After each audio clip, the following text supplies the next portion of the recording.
Picture a red dirt back road at dusk, tall grass bending in the wind. A lone pickup truck, locked, sitting in the middle of nowhere like someone just stepped out and forgot to come back. That's Oklahoma. And these roads, these lakes, these mountains, these quiet little towns, this is where people simply stopped existing. 10 people, 10 Oklahoma places. Every one of them vanished in plain sight. Pull up the map, lock your doors, and let's get into it. If you're new here, subscribe. New cases every week. July 7th, 2013. It's late in the evening in Wilson, Oklahoma, a small town in Carter County, where the population barely clears 1,000 and the streets go quiet long before midnight. The surrounding roads are the kind that exist between places rather than as destinations themselves. 2-lane strips cutting through flat stretches of southern Oklahoma farmland, past fence posts and tree lines, and the occasional porch light burning alone in the distance. On a Sunday night like this one, those roads are almost entirely empty. Most people out here are already home. Nothing about this evening, from the outside, looks like the beginning of anything at all.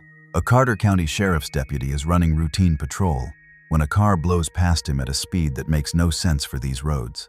The vehicle is a Honda Accord, and behind the wheel is a man named James Con Nip. He doesn't slow down. He doesn't pump the brakes or glance in the mirror and think better of it. He punches the accelerator and goes, spinning out and throwing gravel at the patrol car as he leaves the deputy behind. Inside the Accord with Nip are 2 passengers, a 17-year-old girl named Molly Miller and a 21-year-old man named Colt Haynes. Here's the first thing you need to know about Molly and Colt before we go any further into this. Neither of them is driving. They are passengers. Whatever James Con Nip decides to do with that car, they are along for it, whether they want to be or not, and at the speeds he's reaching. With officers later reporting the Accord climbing toward 120 miles per hour on unlit back roads with its headlights switched off, that distinction matters enormously. This is not their decision. This is something happening to them. Molly Miller was 17 years old, the kind of teenager who had real things ahead of her. She played softball, and the people who knew her described someone with genuine drive, someone who showed up for the people around her, who was already thinking forward. She should have been getting ready for her senior year, thinking about graduation, the way every 17-year-old in July is at least half living in the future. Colt Haynes was 21. In that early adulthood stretch, where the world is still mostly open, where a Sunday night out with friends is just a Sunday night out. He and Molly were close, not romantically by most accounts, but the kind of close where you end up in the same car without thinking much of it, because that's just what you do with people you trust. Now they're doing 120 miles per hour down Oklahoma back roads in the pitch dark, headlights off, and nobody in that car asked for this. The chase moves from Carter County south into Love County, where the terrain shifts and the roads get worse, narrower, less forgiving, cutting through heavy tree cover and rough ground that doesn't leave much margin for error at any speed, let alone this one. The landscape out here is not suburban. There are no streetlights. There are no landmarks that would help you describe your location to someone on the phone. There are just the roads, the dark, and the trees pressing in from both sides. Branches close enough to the asphalt that you feel the forest rather than see it.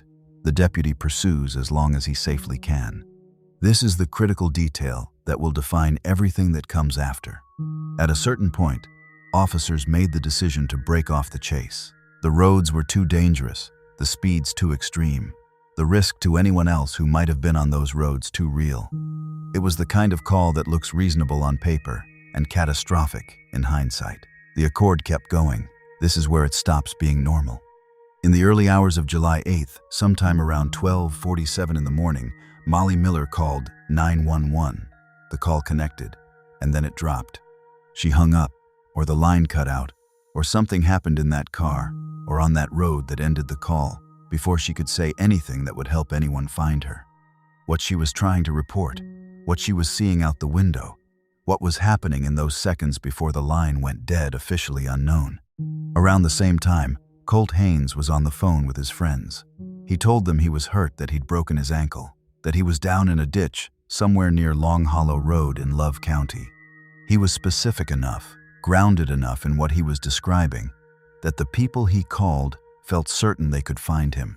They knew those roads. They knew roughly where he meant. His friends didn't hesitate. They drove out there immediately, into those dark Love County back roads, working the route near Long Hollow. They honked their horns.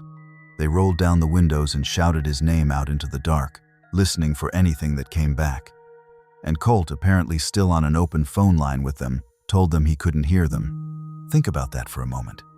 People who knew him, who cared about him, were driving the exact same roads he was supposedly stranded on, close enough that they were speaking to him in real time on an open phone connection, and they could not find him. He could not hear them calling his name. That gap between the voice on the phone and the physical road just outside the car window is the first thing in this case that simply does not resolve, no matter how many times you turn it over. How do you miss someone you're actively talking to, on the same stretch of road, in the same dark? Then the calls stopped. 2 weeks after the chase, the Honda Accord was found wrecked in Love County, not far from where officers had broken off their pursuit, near the intersection of Pike Road and Long Hollow Road. The car was there, crumpled into the landscape, sitting in the kind of stillness that a vehicle only has when it's been there for a while. Nip, at some point, had walked away from the wreck. Investigators would later establish that he survived the night. The two passengers, Molly Miller and Colt Haynes, were nowhere. No blood evidence was found in the vehicle. No obvious sign of where they had gone on foot, or whether they had gone on foot at all. An entire car wreck, and the two people who most needed to be found simply weren't there. The Oklahoma State Bureau of Investigation took over the case in 2014. Investigators worked through leads that, one by one, came to nothing. The terrain out there in Love County does not cooperate with searches: dense tree cover, uneven ground, ravines, and hollows that swallow sound and don't give up what they're holding without a fight. Search efforts went into those woods across multiple seasons and came back without answers each time. But here's what doesn't make sense. The family of Molly Miller would later raise serious concerns about the investigation itself. A relative alleged that former Love County Sheriff Joe Russell withheld information relevant to the case. And here is the detail that people kept returning to. James Conn Nip, the driver, the man who started that chase, the man who walked away from a wreck doing over 100 miles an hour, is related to that same sheriff. What that relationship meant for the direction of the investigation, what information may or may not have been shared or suppressed, remains disputed and unconfirmed. What is confirmed is that the case stalled in ways that frustrated every person who cared about Molly and Colt. In 2016, corruption charges emerged in connection with the Love County Sheriff's Office, a separate but deeply uncomfortable thread running parallel to a case that was already falling apart at the seams. And the years kept passing, 13 of them. On February 18, 2026, remains were discovered in the woods of Love County, approximately 1 mile north of the crash site, deep in the tree cover off Pike Road, on land that had never been properly searched across the 13 years since the disappearance. The remains were identified as belonging to Molly Miller and Colt Haynes. They had been less than a mile from the wreck, in terrain that search parties had moved near but apparently never fully penetrated, and they had been there the entire time. No cause of death was determined. James Conn Nip, the driver who walked away from a car doing over 100 miles an hour on unlit roads in Love County, the last confirmed person with both of them while they were alive, was never charged in connection with their disappearance or deaths. The case remains, officially, unresolved. Two people, a crashed car, a sheriff with a family connection to the driver, live phone calls that led search parties down the right road, but somehow not far enough. 13 years of silence broken only by the discovery that answered nothing. When they were finally found, the closure that should have come with it didn't come at all. Just coordinates, just remains, just more quiet. The next one is worse because a whole family vanished, and they left everything behind, including their dog. October 2009. The Sans Bois Mountains rise across the border of Haskell and Latimer counties in southeastern Oklahoma, a stretch of country that is genuinely remote in the way that modern Americans rarely encounter anymore. Dense hills, dirt tracks cut through old-growth timber, logging roads that see maybe a handful of vehicles in a given week. The silence out there is not peaceful in any comfortable sense. It is the silence of scale of land that is indifferent to the people who move across it, that keeps no record of who passed through and offers nothing back when you go looking. Bobby Jamison was 44 years old. His wife, Sherilynn, was 40. Their daughter, Madyson, was 6 years old. By the fall of 2009, the family had been navigating a difficult period: financial strain, reported tensions, the grinding weight of circumstances that weren't resolving the way anyone had hoped. Whatever the specifics of what they were carrying into that autumn, Bobby and Sherilynn had landed on a plan: 40 acres of land near the small community of Red Oak, out in the Sans Bois country, where they intended to start fresh, living simply, off the land, in a converted storage container, away from everything that had been pressing down on them. It was unconventional, but it was a real plan. Bobby had been in contact with a realtor. Paperwork existed. On October 8, 2009, the family drove out to view the property together. They specifically asked the realtor not to come along that day. They wanted to see the land on their own terms, just the three of them, and that's the last confirmed time anyone saw them alive. October 8, 2009. The Jamison family drives out into the Sans Bois Mountains on a dirt track that most people in that part of Latimer County wouldn't think twice about: a narrow cut through the hills, used mostly by hunters and the occasional logging crew. The kind of road that exists because someone needed to get somewhere specific once, and the ruts just stayed. Bobby had a GPS unit with him. They had a destination: the 40-acre parcel near Red Oak that they'd been planning around for weeks. The land was real, the coordinates were real, and the drive out should have taken maybe 20 minutes from the main highway. Nothing about the logistics of that October afternoon was extraordinary. A family, a truck, a dirt road, a piece of land they wanted to see before committing to it fully. They had asked the realtor not to come. They wanted to look at the property on their own terms, just the three of them, plus the dog they had brought along for the ride. 9 days later, on October 17th, a hunter came across their truck. It was sitting in the middle of the dirt track, not pulled to the side, not parked at a trailhead or a clearing in any deliberate way, just stopped in the road as if someone had gotten out, intending to return in a moment, and then simply hadn't. The engine was off, the doors were locked, and inside the cab, investigators would find something that transformed this from a worrying situation into one of the most confounding missing persons cases in Oklahoma's recent history. The family's identification documents were still there, their cell phones were still there, and sitting on the seat of that truck was approximately $32,000 in cash, loose, bundled, sitting completely undisturbed in a locked vehicle that had been parked on a remote Latimer County dirt track for 9 full days. Here's the critical detail: the money was untouched. In 9 days on an isolated mountain road, the truck had sat there with $32,000 inside it, and the only soul who had come across it was a hunter who immediately reported what he'd found. There was no sign of a break-in. There was no sign of a struggle in or around the vehicle. The windows were intact. The locks hadn't been forced. And there was one more thing investigators found when they arrived at the scene: a dog, still near the truck, alive but severely malnourished. Having survived 9 days in the Oklahoma hills without anyone coming back to fill its bowl or check on it, the Jamisons had brought their dog with them to see the land that October afternoon. When they left the truck, they had not taken the dog. That detail, the dog, is the one that tends to stop people cold when they hear this case for the first time, because it does something that the cash and the phones don't quite accomplish on their own. Cash can theoretically be explained away with enough creative reasoning. Phones can be lost or forgotten, but you don't voluntarily walk away from your dog into a remote mountain wilderness and not come back. Not intentionally. Not as a plan anyone with a functioning mind would make.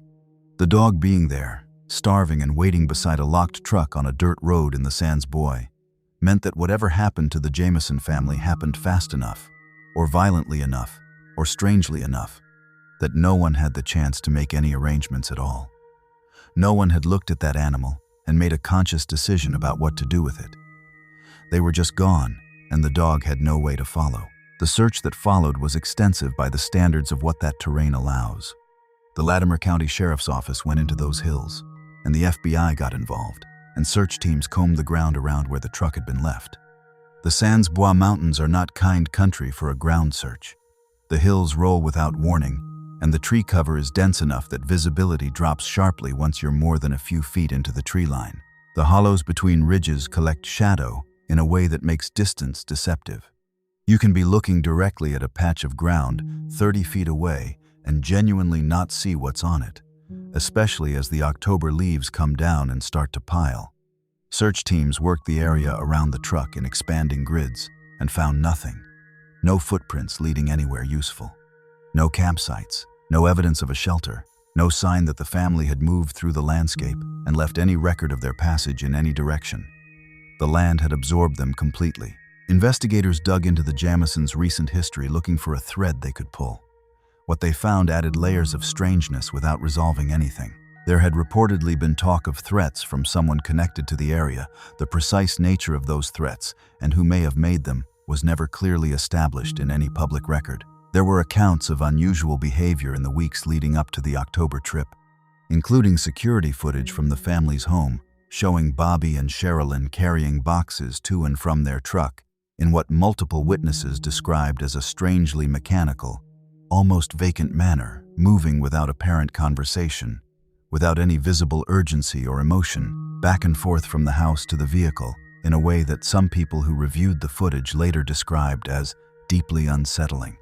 Whether that footage reflected a genuine psychological crisis, the ordinary stress of a family in a difficult period, or something else entirely, is something investigators never publicly confirmed in either direction. It became one of the case's most discussed and least resolved details.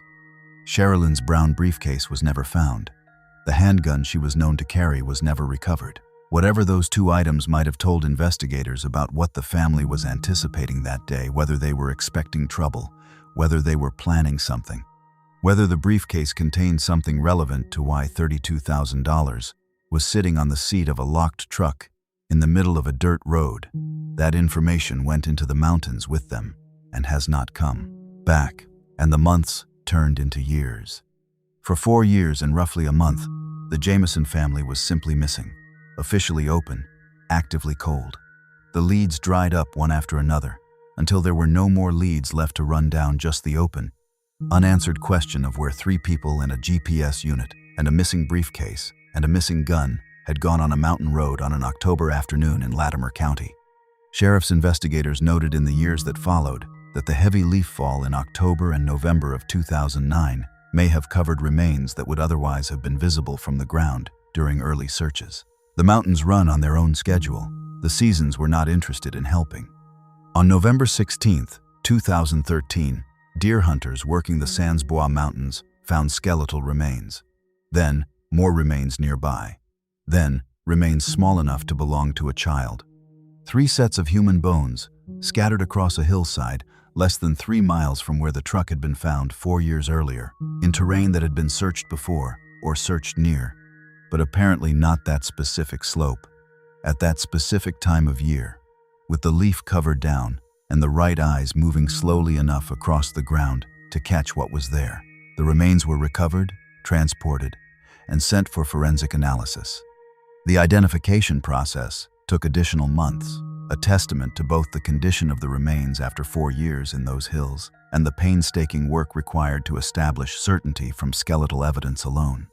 On July 3, 2014, the Oklahoma Office of the Chief Medical Examiner officially confirmed the identifications: Bobby Jamison, Sherilynn Jamison, and 6-year-old Madyson Jamison.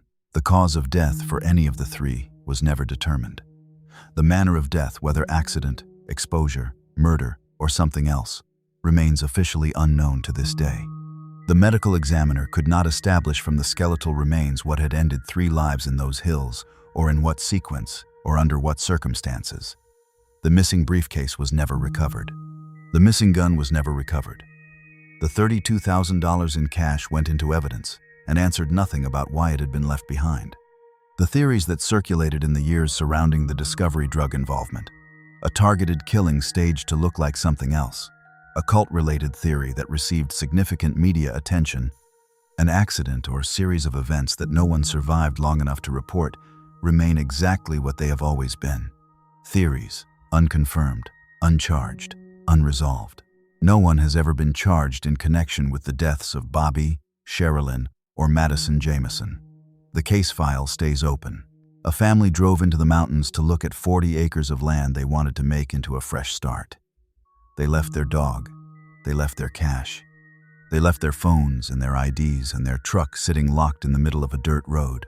And whatever happened to them out there in the Sans Bois Mountains stayed buried under 4 years of falling leaves. And still, even with the remains found, even with identifications made, has never actually told us anything about why. 3 people went into those hills to look at land where they planned to build something better. The land kept them, and no one has ever explained how. The next case swaps a lonely mountain for a warm house full of friends, and it ends in fire. December 30th, 1999. Welch, Oklahoma. It's the night before New Year's Eve, which means the world is already in that loose, holiday-stretched mood where normal schedules are suspended and staying up late at a friend's house feels like exactly the right thing to be doing. Welch is a small town in Craig County in northeastern Oklahoma, a few hundred residents, the kind of place where people know each other's families across generations, where a sleepover at a classmate's house is an ordinary event that doesn't require explanation or second-guessing. 16-year-old Lauria Bible was spending the night at the home of her best friend, Ashley Freeman. It was Ashley's birthday. The 2 girls had been close for years, the kind of friendship that runs deep in small towns precisely because there isn't anywhere else to put that kind of loyalty. No city to scatter you apart. Just the same schools, and the same streets, and the same faces, showing up year after year. Ashley Freeman's family lived in a trailer on rural property outside of Welch, an isolated spot by most measures, gravel county roads, open fields, the particular quiet of northeastern Oklahoma in late December, when the wind moves across flat ground without anything to slow it down. Ashley's parents, Danny Freeman and Kathy Freeman, were home that night. A normal evening by every available measure. 2 parents, 2 teenage girls, a birthday, the last night of a decade. In the early morning hours of December 30th, something destroyed that house. The fire that consumed the Freeman trailer didn't leave much standing. By the time anyone reached that rural property outside of Welch, the structure was gone, in the way that fires on isolated land go completely, without the kind of rapid response that might have interrupted it. The flames doing what fire does when there's nothing close enough to stop it and no one immediately nearby to raise the alarm. What investigators found in the wreckage when they were finally able to move through it were the remains of 2 adults, Danny Freeman and Kathy Freeman, Ashley's parents, both deceased. The cause and circumstances of their deaths were consistent with the fire scene, but the circumstances surrounding that fire, what started it, what happened in that trailer in the hours before it burned, whether the fire itself was the crime or the cover for something else, became the central question of a case that would consume investigators and the families involved for decades. Ashley Freeman was not found in the wreckage. Lauria Bible was not found in the wreckage. 2 16-year-old girls, both of whom had been inside that trailer when the night began, were simply gone. Not injured, not transported, not found nearby in the fields or along the gravel road leading to the property. Gone. The trailer had burned with Ashley's parents inside it, and the 2 girls had vanished from a fire scene in rural Craig County, Oklahoma, in the final hours of 1999, and nobody who arrived at that property in the cold gray of the following morning could account for where they had gone. This is where it stops being normal, and where it stays. Lauria Bible's parents, Jay and Lorene Bible, would spend the years, and then the decades that followed, refusing to let the case go quiet. That refusal is one of the few consistent and documented facts running through the entire history of this investigation. The Bibles showed up. They knocked on doors. They followed tips that investigators had closed out, chased leads through channels that weren't always cooperative, and kept their daughter's name in front of the public long after the news cycle had moved on. Jay Bible, in particular, became a presence at investigative dead ends, a man who understood deeply and practically that in rural Oklahoma in the early 2000s, a missing persons case could disappear into a bureaucratic filing cabinet and stay there unless someone on the outside kept pushing. He pushed. The OSBI carried the case as a cold file for years. Tips came in, some credible enough to pursue, others the kind of noise that long-running high-profile missing persons cases tend to attract after enough time passes. The Freeman property itself, the gravel road, the surrounding farmland, all of it got re-examined at various points as new information surfaced or old information got reinterpreted in light of something new. The girls' physical descriptions were maintained in official databases, updated as time passed, and the ages they would have been increased year by year on paper, while the photographs stayed frozen at 16. Here's what doesn't make sense, stated plainly. A fire burns a rural trailer in northeastern Oklahoma. 2 adults die in the fire. 2 teenagers sharing a bedroom that night are not in the wreckage and are not found anywhere near the scene. In a case involving a fire as a primary event, the absence of 2 people from the site is either a miracle or a horror, and every available piece of evidence pointed firmly away from miracle. Danny and Kathy Freeman had not survived. Their daughters, biological and by friendship, were not there to be found. The fire, whatever it was, had taken the parents and someone had taken the girls, or something had happened in that trailer before the fire started that set all of it in motion. The specific sequence of events on the night of December 30th, 1999, in that trailer outside of Welch, has never been established in a court of law. No one has ever been charged in connection with the deaths of Danny and Kathy Freeman. No one has ever been charged in connection with the disappearance of Ashley Freeman and Lauria Bible. The girls have never been found. In the years since the case went cold, names have circulated, individuals who were looked at, individuals whom family members and amateur investigators pointed to publicly. But the legal standard for what circulates in public discussion and what can be proven in a courtroom are 2 entirely different things. And this case has never crossed that threshold. What the Bible and Freeman families have is a fire scar on a rural property and 25 years of absence. The chilling arithmetic of this case is simple and terrible. On the night of December 30th, 1999, there were 4 people in that trailer. 2 of them were found. 2 of them weren't. And the 2 who weren't have stayed missing through 4 presidents, through the rise of DNA forensics, through the era of digital surveillance and cell tower data, and every technological development that investigators now reach for as a matter of routine. Ashley Freeman and Lauria Bible were 16 years old on Ashley's birthday, and they have been 16 years old in every photograph ever published about this case, because there are no other photographs. Whatever happened to them that night is still out there somewhere, in the land or in someone's silence, and it has not broken yet. A smoldering trailer, 2 adults dead, 2 girls gone, and a town in northeastern Oklahoma that still carries the weight of a New Year's Eve that never properly ended. If this kind of deep dive case coverage is what you're here for, hit subscribe. We go this deep every single week. Next, a woman drives to see her daughter, and only her car arrives. May 28th, 1981, Poteau, Oklahoma. Ina Arnall was 46 years old, and by every available account, she was doing something entirely routine that Thursday, driving from her home in Poteau to Tulsa to visit her daughter. The drive from Poteau to Tulsa runs roughly 160 miles, cutting northeast through the Arkansas River Valley and up through the rolling country of eastern Oklahoma before hitting the flat suburban sprawl south of the city. It's a drive that people make regularly, a highway trip with enough familiar landmarks along the way that it doesn't require navigation, just time and a full tank of gas. Ina Arnall was 4 feet 11 inches tall, weighed somewhere between 90 and 110 pounds, had brown hair and hazel eyes, and had a daughter waiting for her at the other end of that drive. She left Poteau on May 28th and headed northeast. She never arrived at her daughter's home.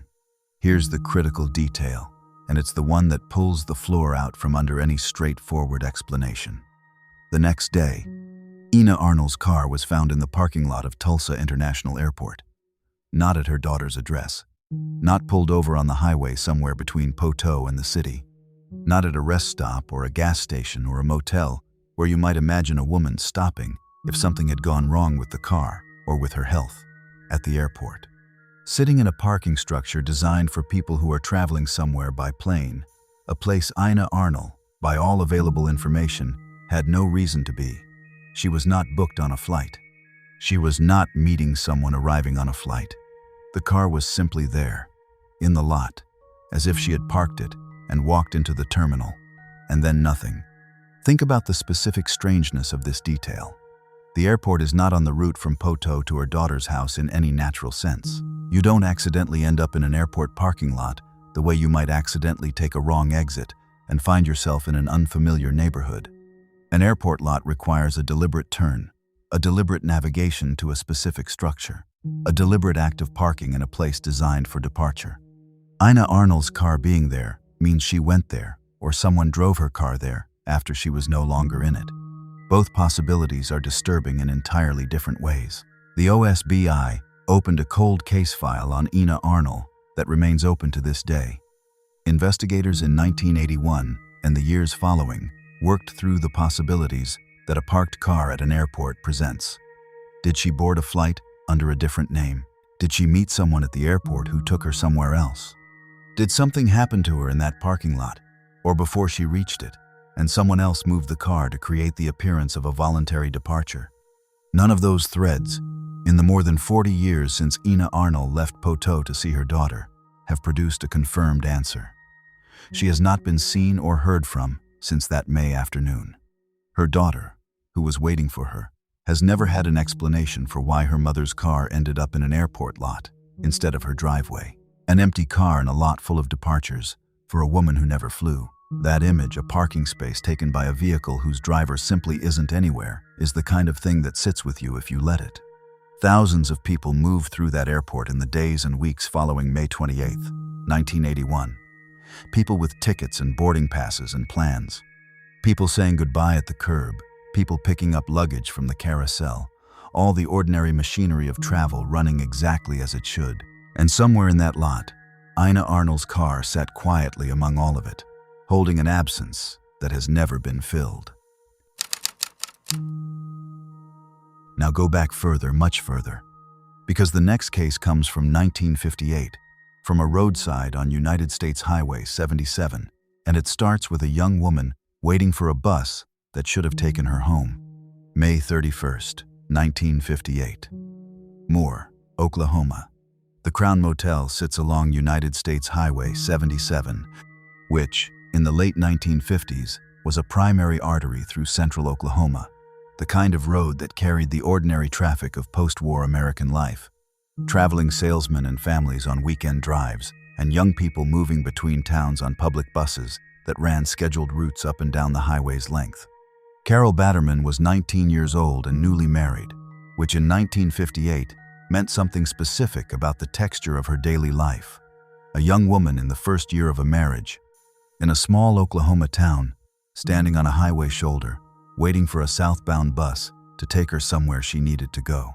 She was approximately 5 feet 5 inches tall, weighed around 115 pounds, had brown eyes and brown hair, and by every measure was an ordinary young woman doing an ordinary thing on a late spring afternoon. She was seen standing in front of the Crown Motel, waiting for her bus, talking to someone in a car. The car was older, gray, and the person inside it, a driver whose identity has never been established in 66 years of open investigation, was engaged in what appeared to witnesses to be a normal roadside conversation with a woman at a bus. Stop. Nothing about the visual registered as alarming at the time. People talked to strangers on highways in 1958. It was part of the texture of road travel before the world closed down around the concept of safety in public spaces. The bus came. Carol Batterman was not on it. The gray car and its driver have never been identified. In 66 years, across every advancement in forensic technology, every digitization of old records, every cold case review that the Oklahoma State Bureau of Investigation has conducted on its oldest open files, the person behind the wheel of that older gray car on United States Highway 77 in Moore, Oklahoma, on May 31st, 1958, has never had a name attached to them in any official capacity. Carol Batterman was seen talking to that driver. The bus arrived and departed without her, and the roadside in front of the Crown Motel went back to being just a stretch of highway shoulder in central Oklahoma, indifferent to what had just happened there. No witnesses came forward with a plate number. No one recalled seeing the car pull away with Carol inside it. The specific moment of transition between a young woman standing at a bus stop, having a conversation, and a young woman who was no longer there, passed without anyone recording it clearly enough to be useful. This is one of Oklahoma's oldest open Oklahoma State Bureau of Investigation cold cases. Carol Batterman has been missing since the Eisenhower administration. She would be in her mid-80s today, if she is alive, which investigators have had no reason to believe for the majority of the 6.5 decades since she stood on that highway shoulder. The world that existed on May 31st, 1958, the Crown Motel, the southbound bus schedule, the social landscape of Moore, Oklahoma in the late 1950s has been almost entirely swallowed by time. The witnesses who were present that day, anyone who might have looked out a motel window or driven past on Highway 77 and seen something that felt minor at the time, are almost certainly gone now themselves. The case persists in official records as an open file, a name and a physical description, and a date maintained in a database that has no resolution to attach to it. What makes the Batterman case land differently from the others in this lineup is precisely its age. Every missing persons case contains an impossible gap, a moment where the record simply stops and the person is no longer traceable. But most of the cases we're covering here have that gap measured in years or in the span of a single investigation. Carol Batterman's impossible gap has been measured in generations. People who were born after she disappeared have lived entire lives and died of old age without this case being resolved. A 19-year-old newlywed waiting for a bus in 1958 represents a depth of unresolved time that most cold cases don't reach. And the silence from that roadside has been total and absolute for longer than most people reading about it have been alive. A bus pulling away from an empty curb. That's the last image this case leaves you with. Not a dramatic scene, not a violent confrontation captured by anyone who could describe it later. Just a scheduled bus completing its route and a spot on the highway shoulder where a young woman had been standing and then wasn't. 66 years of that empty curb. The gray car somewhere out on the road, going wherever it was going, carrying whatever it was carrying, and never accounting for itself. The next case moves the danger indoors into an apartment laundry room in Tulsa on an ordinary weeknight in 1987. April 9th, 1987, Tulsa, Oklahoma. It is 9 o'clock in the evening, which is the kind of hour that reads as completely normal inside a residential apartment complex, late enough that the day's business is finished, early enough that people are still moving around, doing the small domestic tasks that fill the margins of an evening. Marilyn Base was doing laundry. This is the entire context of how her case begins. A woman, in her own apartment complex, in a shared laundry room, doing a chore that needed doing. The laundry room of a residential building is not a place that registers as dangerous. It is interior space. It is enclosed within a structure full of other residents going about their evenings behind closed doors, a corridor's length away. It is, by every reasonable measure of the word, a domestic environment, the kind of place where the worst thing that's supposed to happen is that someone takes your clothes out of a dryer before the cycle finishes.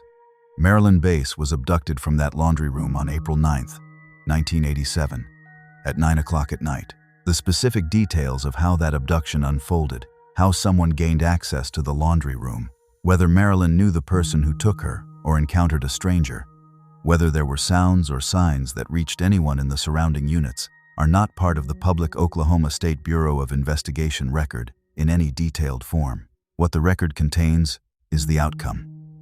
She was there, doing laundry, and then she was gone. And the investigation that followed was unable to identify a suspect or determine what had happened to her in any verifiable way. Marilyn Base's case has remained open for nearly 4 decades. She has not been found. Here's what drives the particular dread of this case: the setting. The Jamison family vanished into a remote mountain wilderness where the terrain itself was working against any search effort.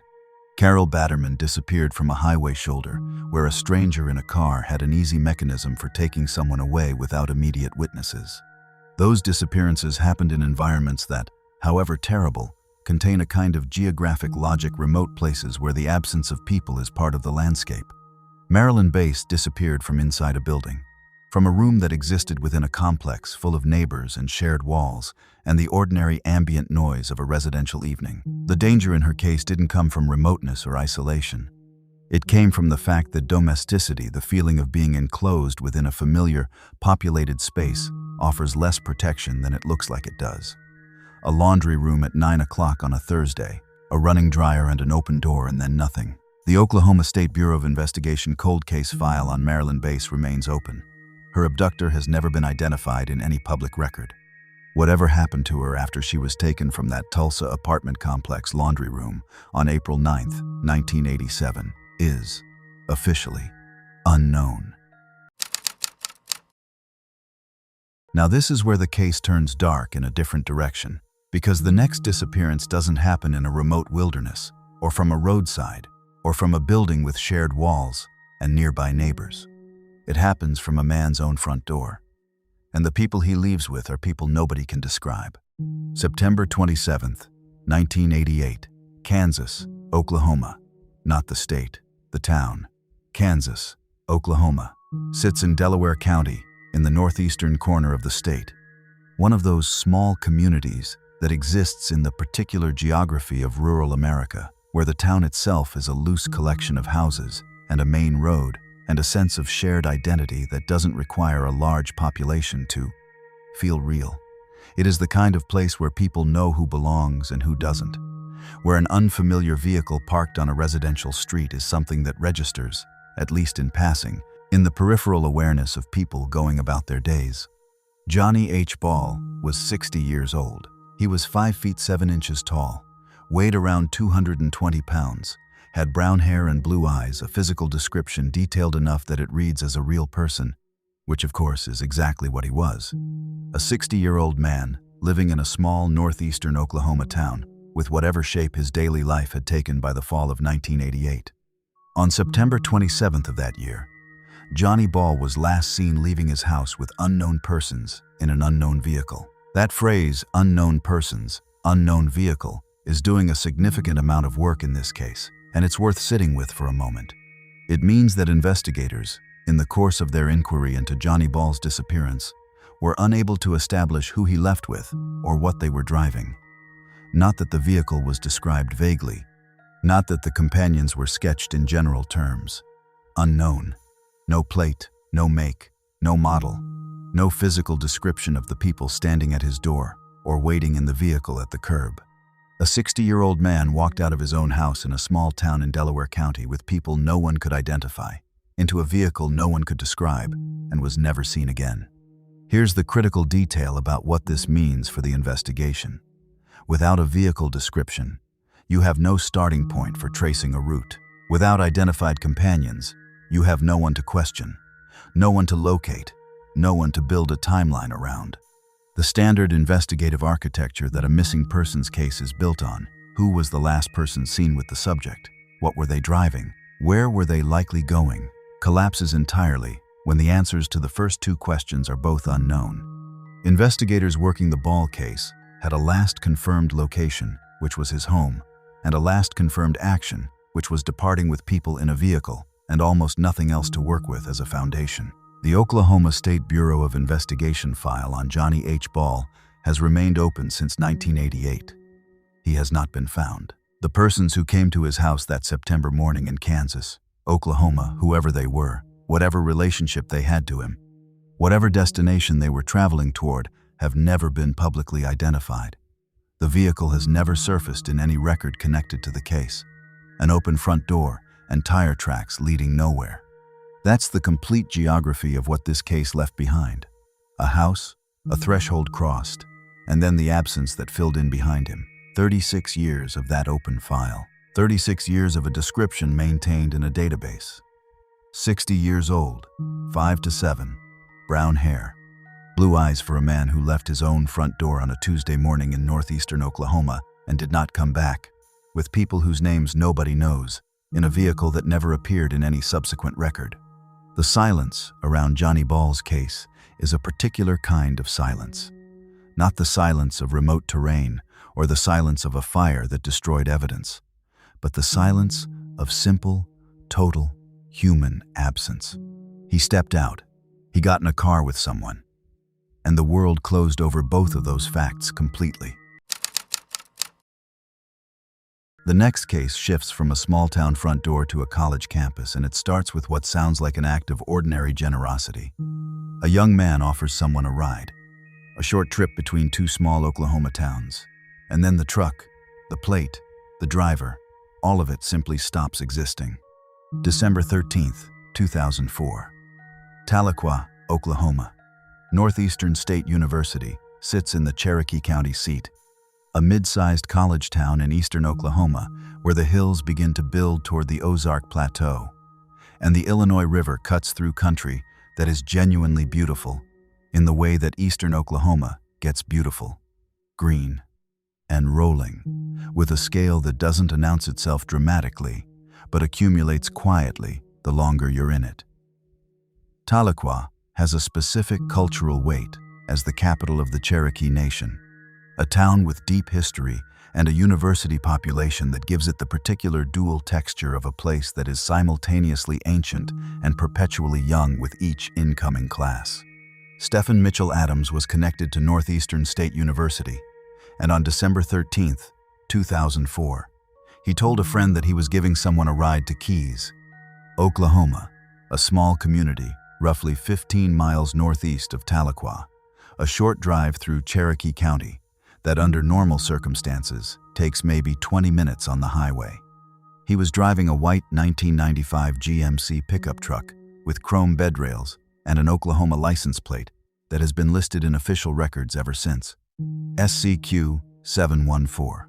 He left the Tahlequah area with his passenger, headed toward Keys, and was never seen again. The truck has never been found.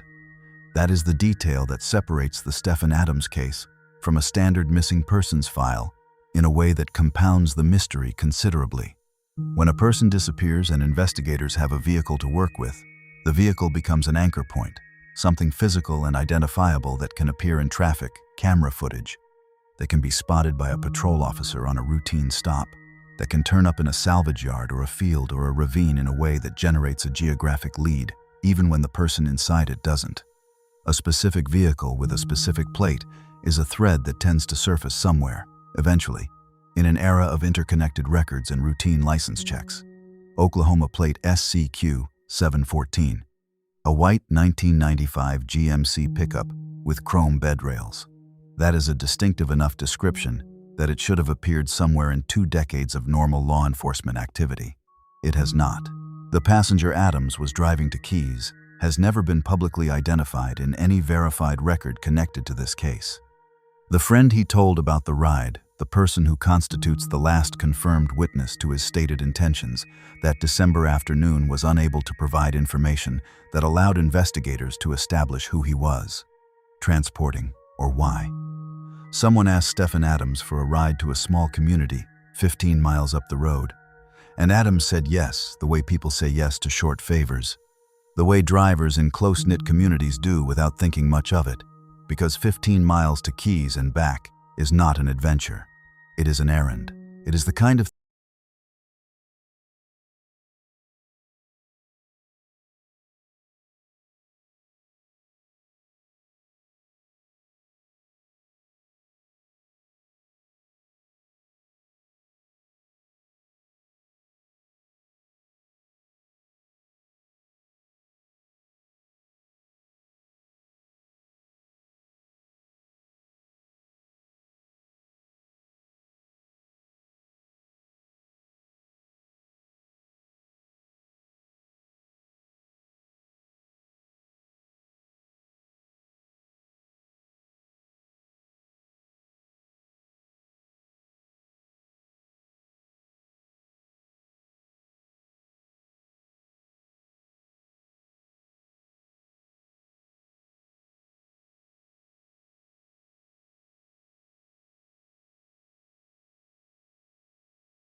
No truck, no plate ping, no remains, no passenger coming forward to say they were dropped off in Keys and Adams drove away fine, or that something happened on the road, or that the ride never reached its destination. Nothing. The passenger is a ghost. The truck is a ghost. The plate is a number maintained in a database that has never triggered a match in 20 years of queries.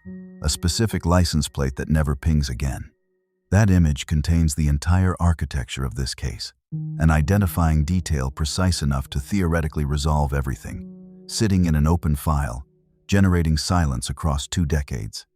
SCQ 714. Somewhere in eastern Oklahoma, or somewhere considerably further from Keys than anyone expected, that truck either still exists or was destroyed with enough deliberateness that it has left no trace in any record that investigators have been able to reach. Both possibilities require someone to have made decisions about that vehicle after December 13, 2004. Both of those possibilities point in directions that the official record has never been able to follow far enough to produce an answer. Stephan Adams left Tahlequah to give someone a ride. His truck and his passenger and he himself have been missing for 20 years. The case file stays open, the plate number stays in the system, and the 15 miles between Tahlequah and Keys stays a route that has never given up whatever it knows. Hit subscribe if you want to go deeper on cases like this. There's a lot more ground to cover. The next case offers one small mercy that the Adams case doesn't. The vehicle surfaces quickly. The problem is that the man isn't in it, and finding the car turns out to be almost entirely irrelevant to finding him, because the land between the car and where he eventually turns up is 2 miles of terrain that defeats 5 years of searching before a logging crew stumbles across the answer by accident.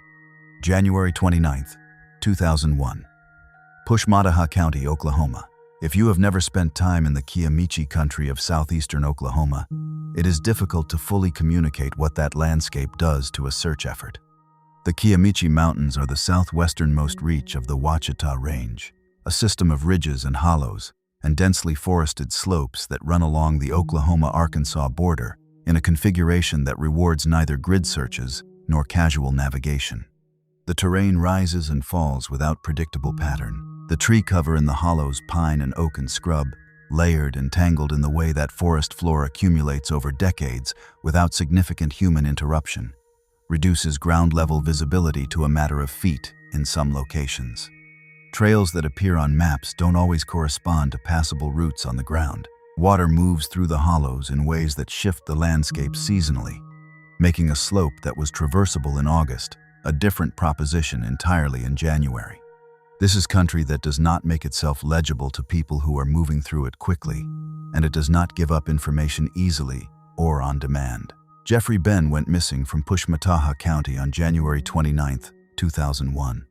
The specific circumstances that preceded his disappearance, where he had been, what he had been doing in the days leading up to January 29th, who he had last been in contact with, what his intended movements were that day, are not fully detailed in the public record available through OSBI documentation.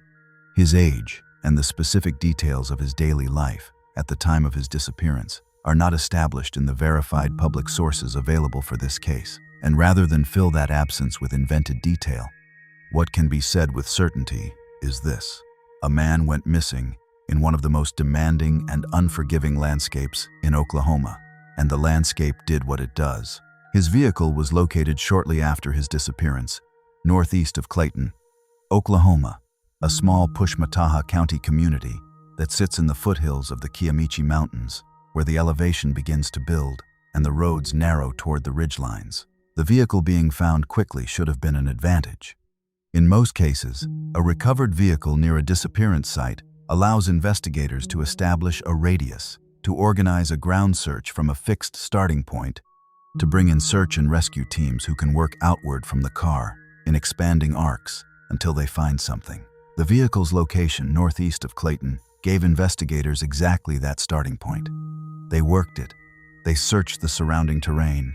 They went into those Kiamichi hollows and up those slopes and through that tangled tree cover, and they did not find Jeffrey Ben. This is where the case turns dark in a specific and almost geological way. The search wasn't wrong about the general area. It wasn't that Jeffrey Benn had somehow traveled a vast distance from his vehicle before whatever happened to him happened. He was close. The ground between where the car sat and where he eventually was found was not a vast wilderness expanse. It was approximately 2 miles. 2 miles of Kiamichi mountain terrain, dense enough and varied enough and indifferent enough that 5 years of open investigation and multiple search efforts could not locate a man who was, the entire time, 2 miles from where his car had been parked. 5 years passed. The OSBI file stayed open. The terrain northeast of Clayton was revisited, researched, reconsidered. Every tool available to investigators in the early 2000s went to work on the problem of finding Jeffrey Benn in that 2-mile radius, and the landscape declined to cooperate. The Kiamichi country in January and February is not a hospitable environment for extended ground searches, cold temperatures, wet hollows, vegetation that even in winter retains enough structure to obstruct sight lines and complicate movement through the undergrowth. The searches that followed his disappearance were real efforts, and they came up empty. On March 15, 2006, loggers working in the forested terrain approximately 2 miles south of where Jeffrey Benn's vehicle had been found came across his remains. Not investigators with a new lead. Not a search team working a fresh tip. Loggers people moving through that terrain for an entirely unrelated commercial purpose, doing the kind of ground-level traversal of dense forest that requires actually pushing through the undergrowth rather than following established paths. They found what 5 years of intentional searching had not found. In the 2-mile gap between a parked car and a hollow in the Kiamichi Mountains that had held its secret across 2,000 days of open investigation. Here's the critical detail about what the Benn case illustrates. Proximity is not the same as accessibility in terrain like this. The idea that a search effort working outward from a known vehicle location would naturally cover a 2-mile radius in the days and weeks following a disappearance makes intuitive sense when you imagine that radius on a flat map. The Kiamichi Mountains are not a flat map.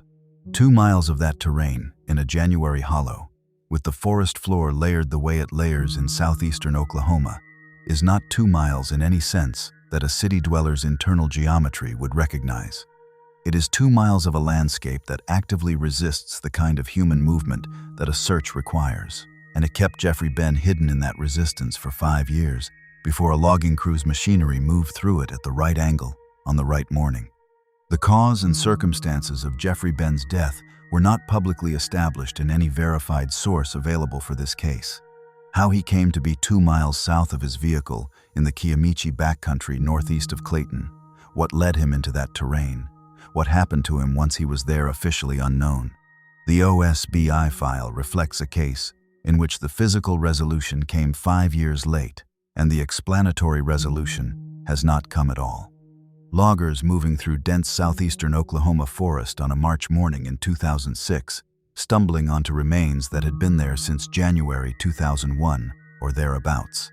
That's the complete geography of the Jeffrey Benn case: a parked car, a 2-mile gap, and 5 years of a landscape keeping a secret that had only surrendered by accident.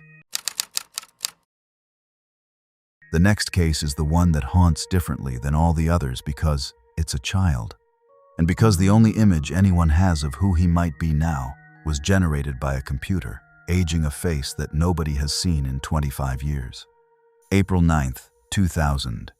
Locust Grove, Oklahoma, Mayes County, sits in the northeastern part of the state, where the terrain begins to roll toward the Ozark foothills, and the town of Locust Grove sits along United States Highway 412, with the particular character of a small northeastern Oklahoma community, a few thousand residents, a main street, the kind of town where a 13-year-old boy is known to most of the adults in his immediate neighborhood, by face, if not always by name. David Crabtree was 13 years old on April 9th, 2000. He was 5 feet 5 inches tall and weighed approximately 125 pounds, with brown hair and brown eyes.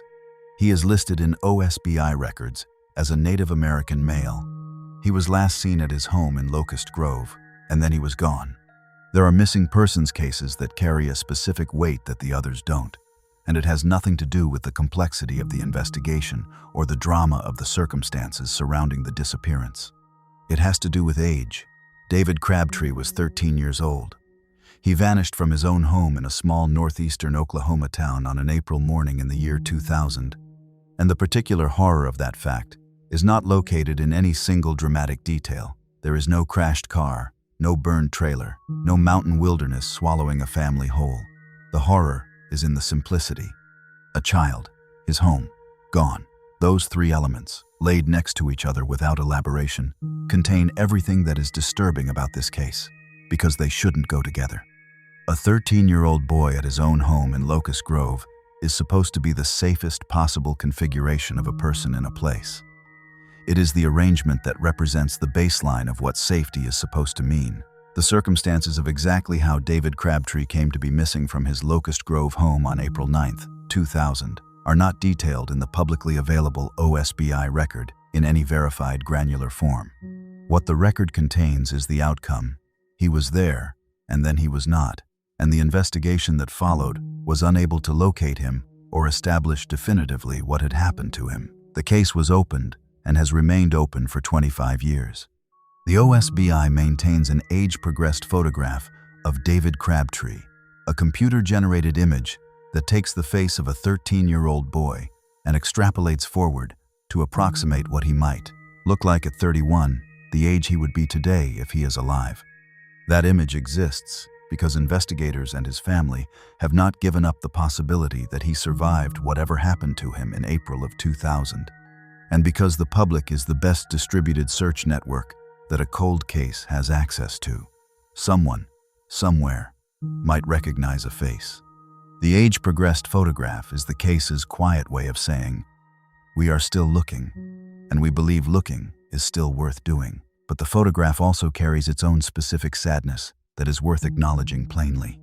It is a face that was generated because the real face, the actual face of David Crabtree, aging naturally through his teenage years, through his 20s, into the person he would be at 31, was not available to photograph. The software did what time should have done. It added years to a child's face in the absence of any other record of those years passing. 25 years of a boy growing up, rendered not in school photographs or family snapshots, or the gradual accumulation of images that document a life being lived, but in a single computer-generated approximation sitting in an OSBI database, waiting for someone to say they recognize it. That image is both a tool and a testament, and the thing it testifies to is the length of an absence that has never been explained. No one has been charged in connection with David Crabtree's disappearance.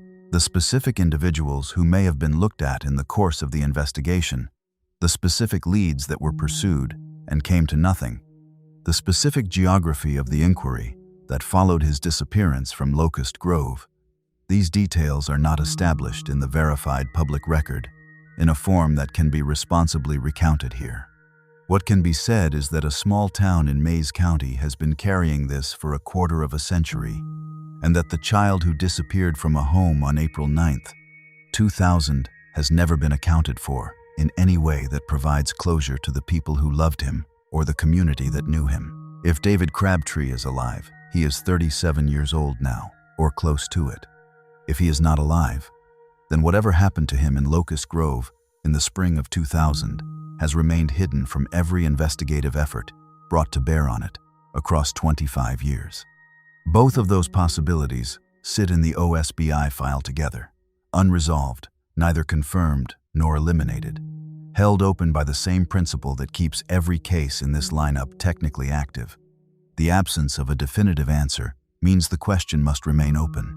A face aged by software because the real one never grew up in view. That is the complete and terrible summary of what the David Crabtree case has been and continues to be. 10 names, 10 dots on an Oklahoma map, and now it's time to step back from the individual cases and look at what they form together. Because the pattern that emerges when you pull the camera back from any single disappearance and look at all 10 simultaneously is not the pattern that you might expect.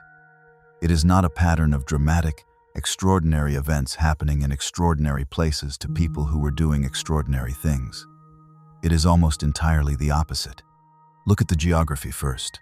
A dirt track in the Sans Bois Mountains, a highway shoulder in Moore, an apartment laundry room in Tulsa, a college campus departure in Tahlequah, a residential front door in Kansas, Oklahoma, a rural trailer in Welch, a back road in Love County, a parking lot at Tulsa International Airport, a mountain hollow northeast of Clayton, a home in Locust Grove. These are not exotic locations. They are the ordinary infrastructure of life in Oklahoma: the roads, the towns, the apartment complexes, the campuses, the rural properties that constitute the normal texture of existence in this state. People move through places like these every single day without incident, and the overwhelming majority of those movements conclude without consequence. You drive to your daughter's house, and you arrive. You do laundry in your building, and you go back upstairs. You offer a friend a ride, and you return the same afternoon. You take your family to look at a piece of land, and you drive home together when you're finished. The cases in this lineup are disturbing not because they happened in places that were obviously dangerous, but because they happened in places that were obviously not. That is the specific texture of dread that Oklahoma's cold case files generate when you read through them with any sustained attention. The danger was not announced by the environment. It was embedded in it. It arrived at a bus stop and drove a gray car. It came through a laundry room door in an apartment building full of neighbors. It came down a highway at 120 miles per hour, with the headlights off. It sat in a mountain hollow 2 miles from a parked car and waited 5 years to be found. It took a family to look at land they wanted to make into something better and kept them there permanently. None of these environments said, "This is where something terrible will happen." They said the opposite, or they said nothing at all. Now look at the time spans. The Freeman and Bible case has been open since 1999, 25 years. The Crabtree case has been open since 2025 years. Jeffrey Ben's remains were found 5 years after his disappearance, and the circumstances of his death remain unestablished. The Jamison family was missing for 4 years before remains were found less than 3 miles from their truck, and the cause of their deaths has never been determined. Ina Arnall has been missing since 1981, 43 years. Carol Batterman has been missing since 1958, 66 years. The Miller and Haynes case took 13 years to produce remains, and those remains produced no legal resolution. In case after case after case, the physical discovery, when it came at all, arrived without the explanatory resolution that should theoretically accompany it. Bodies were found and causes of death were not established. Vehicles were located and drivers were not identified. Remains were recovered, and the circumstances that created them stayed hidden. The land gave back just enough to confirm the loss without ever explaining it. This is the pattern that Oklahoma's cold case files form when you look at them together. Resolution is partial, fragmentary, and often arrives too late to be useful in any legal sense. The gap between finding someone and understanding what happened to them is frequently as wide as the gap between their disappearance and their discovery. The Jamisons were found in 2013, and the case is no closer to a legal resolution in 2025 than it was when hunters stumbled on skeletal remains in a Latimer County hollow. Molly Miller and Colt Haynes were found in 2026, and no charges have been filed. Jeffrey Ben's remains were found in 2006, and the circumstances of his presence in that Kiamichi hollow remain officially unknown. Finding someone, it turns out, is not the same as understanding what was done to them. And understanding what was done to them is not the same as being able to prove it to the standard that a courtroom requires. The families who have lived inside these cases, the Bibles, who spent decades pushing an investigation into their daughter's disappearance and her best friends, the relatives of Molly Miller, who raised public concerns about a sheriff with a family connection to the driver, the daughter who waited for her mother to arrive from Poteau and received only a car in an airport parking lot, have experienced this gap between finding and understanding as a specific and ongoing form of grief. The case doesn't close when the remains are found. It shifts into a different register of open, where the question is no longer where, but why and who. And those questions can stay open for decades longer than the first one did. What ties these 10 cases together, across their different geographies and different decades and different sets of circumstances, is that quality of incompleteness. The records end before the story does. The official files stay open not as a bureaucratic formality, but as an acknowledgement that the full truth of what happened to these people has not yet been recovered from whatever place it's hiding. Somewhere in Oklahoma, in the mountains, along the highways, in the towns, in the apartment complexes and the college corridors and the rural properties, The explanations for what happened to these 10 people still exist in some form. In someone's memory, perhaps. In physical evidence that hasn't been found or hasn't been connected to the right file yet. In a conversation that hasn't happened yet between an investigator and a person who knows something they haven't said. Or perhaps not. Perhaps some of these cases have reached the point where the explanation is genuinely beyond recovery, where the witnesses are gone, the evidence is degraded past usefulness. The trail has gone cold in a way that is permanent rather than temporary. That is the possibility that cold case investigators live with and that families cannot afford to fully accept. That for some of these names, the open file is all there will ever be. The OSBI maintains all of these files. The NamUs database holds the physical descriptions and the case numbers. The age-progressed photographs exist in public databases, waiting for recognition. The license plate number sits in a system that queries it against new traffic stops and new records. The gravel roads of Love County and the Sans Bois Mountains and the Kiamichi Hollows and the highway shoulders of central Oklahoma and the parking lots of Tulsa continue to exist, indifferent to what they have witnessed, generating no confession and offering no summary. 10 names, 10 Oklahoma places. Most of the roads still lead nowhere, but stepping back from the pattern and returning to the individual cases is where the weight of this subject actually lives, because patterns are abstractions, and the people in these files were not abstractions. They were specific human beings with specific faces and specific days that ended in ways nobody planned for, and the cases that remain partially told in this lineup deserve the same sustained attention as the ones with the richest public record. The OSBI cold case files that document the less widely covered disappearances in this lineup are sparse in their publicly available detail for a reason. These are cases that did not generate national media coverage, that did not become the subject of documentary series or true crime podcasts, that persisted in the official record without the amplification that public attention provides. That sparseness is itself a fact worth sitting with. Not every missing person gets a Wikipedia page.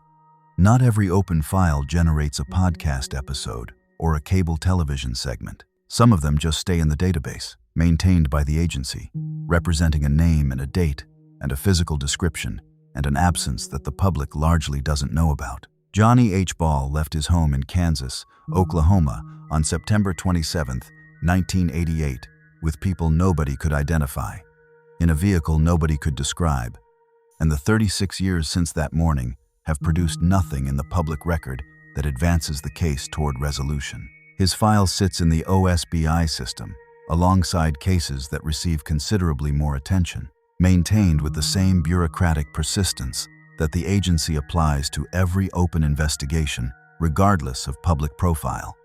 That persistence, the simple act of keeping a name in an active database, running the physical description against new records, maintaining the case number as a live file rather than archiving it as permanently cold, is the institutional equivalent of a porch light left on. It is the minimum form of not giving up, and for Johnnie Ball, across 36 years, it is what the official record has offered. What the official record cannot offer, and what the absence of detailed public sourcing prevents any responsible account from providing, is the human texture that makes a case feel inhabited rather than administrative. The specific details of Johnnie Ball's life in Kansas, Oklahoma, in 1988, his relationships, his routines, what he was doing in the days before September 27th, who might have had reason to come to his door and offer him a ride somewhere, are not established in the verified sources available for this case. The temptation in a documentary format is to fill that human space with reasonable-sounding speculation, to build a plausible biography from the physical description and the geographic context and the general texture of life in a small northeastern Oklahoma town in the late 1980s. That temptation has to be resisted, because the line between reasonable-sounding speculation and fabrication is thinner than it appears, and the people in these files deserve the integrity of accurate representation, even when accurate representation means acknowledging the limits of what is known. What is known about Johnnie Ball is this: he was 60 years old. He was 5 feet 7 inches tall. He weighed around 220 pounds. He had brown hair and blue eyes. 65. He lived in Kansas, Oklahoma, in Delaware County. On September 27, 1988, he left his house with unknown persons in an unknown vehicle. He has never been found. His case has been open for 36 years. Those facts, stated plainly and without embellishment, represent a human life interrupted and an investigation that has not produced resolution across more than 3 decades. They are not dramatic facts in the way that a high-speed chase or a mountain wilderness or a burning trailer are dramatic. They are quiet facts, and the quiet of them is its own form of disturbing. The same quality of quiet attaches to the Stephan Adams case in ways that the sparse detail of the official record makes difficult to fully excavate. A young man at Northeastern State University in Tahlequah told a friend he was giving someone a ride to Keys on December 13, 2004. The white 1995 GMC pickup with chrome bed rails and Oklahoma plate SCQ-714 departed the Tahlequah area and did not return. The truck has not been found. The passenger has not been publicly identified. Adams has not been found. 20 years of an open OSBI file have not produced a verified account of what happened between Tahlequah and Keys on that December afternoon, or whether whatever happened occurred on that route at all, or whether the destination was ever reached. Here's what the Adams case shares with the Ball case that makes them worth considering in proximity to each other. In both disappearances, the critical missing element is not the person, but the companion. Johnnie Ball left with people nobody could identify. Stephan Adams gave a ride to someone nobody has officially named. In both cases, the unknown companion is the load-bearing piece of the mystery, the element that, if identified, would theoretically collapse the entire structure of unknowing that has surrounded these cases for decades. And in both cases, that companion has remained unidentified across spans of time that are long enough to strain any innocent explanation for the silence. People who are present at the beginning of a disappearance and have nothing to hide tend to come forward. They present themselves to investigators. They account for the portion of the timeline they witnessed. The companion who rode with Stephan Adams from Tahlequah toward Keys on December 13, 2004, has not done that in 20 years. The people who came to Johnnie Ball's door in Kansas, Oklahoma, on September 27, 1988, have not done that in 36 years. That silence is not evidence in a legal sense. It cannot be entered into a court record as proof of anything. But it is a fact, and it is a fact that points in a direction that the official case files cannot follow without more than silence to work with. The Stephan Adams case carries one additional element that distinguishes it from most of the other disappearances in this lineup: the vehicle. Most missing persons cases involve a person who disappears without their vehicle, or whose vehicle is found at or near the point of disappearance. The crashed Honda Accord in Love County, the locked truck on the Latimer County dirt track, the car in the Tulsa airport parking lot, the vehicle northeast of Clayton.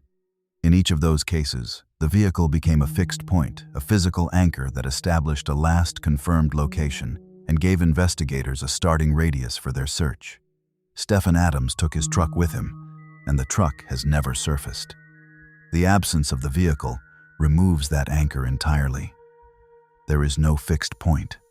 There is a direction of travel and a destination and a license plate number that has not triggered a match in 20 years of system queries. And that is all.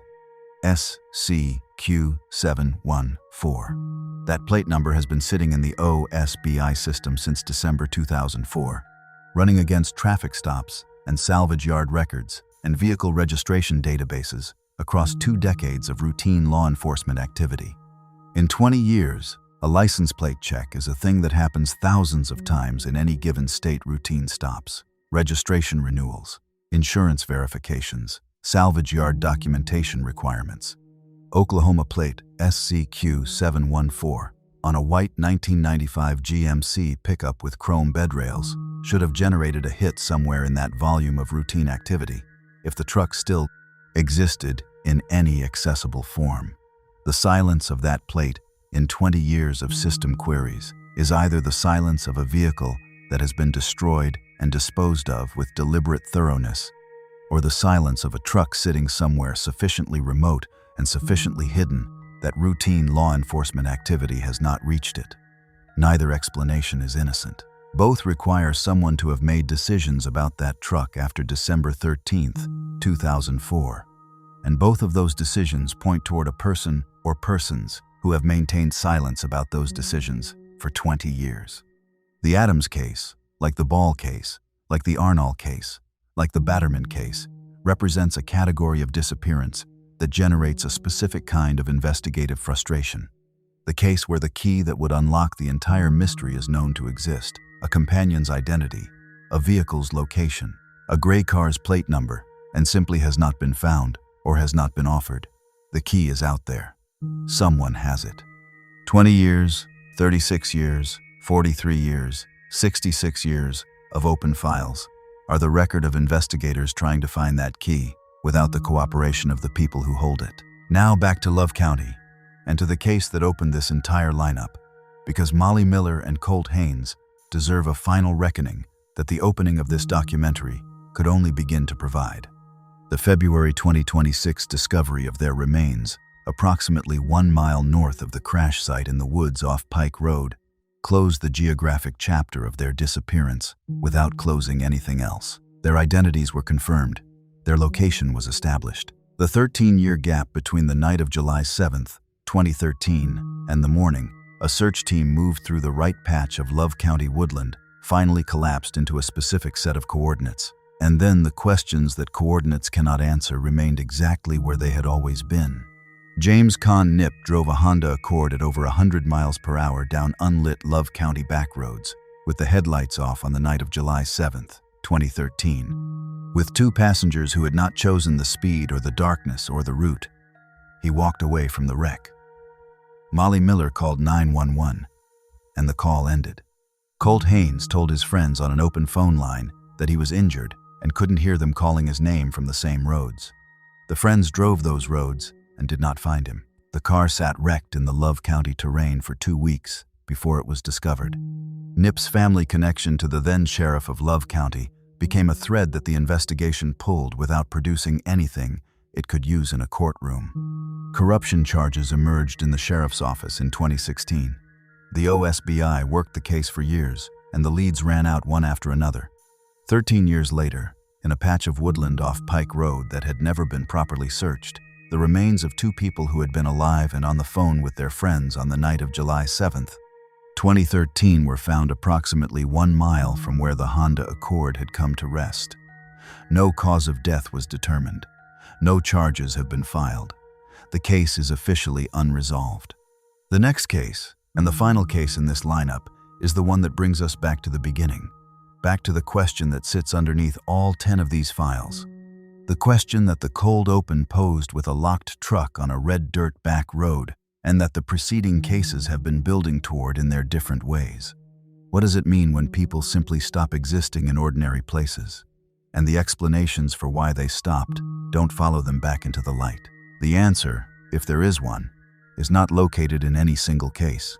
It is located in the accumulation, in the weight of 10 open files stacked against each other, in the recurring structure of a normal day, interrupted by something that left no adequate explanation behind it.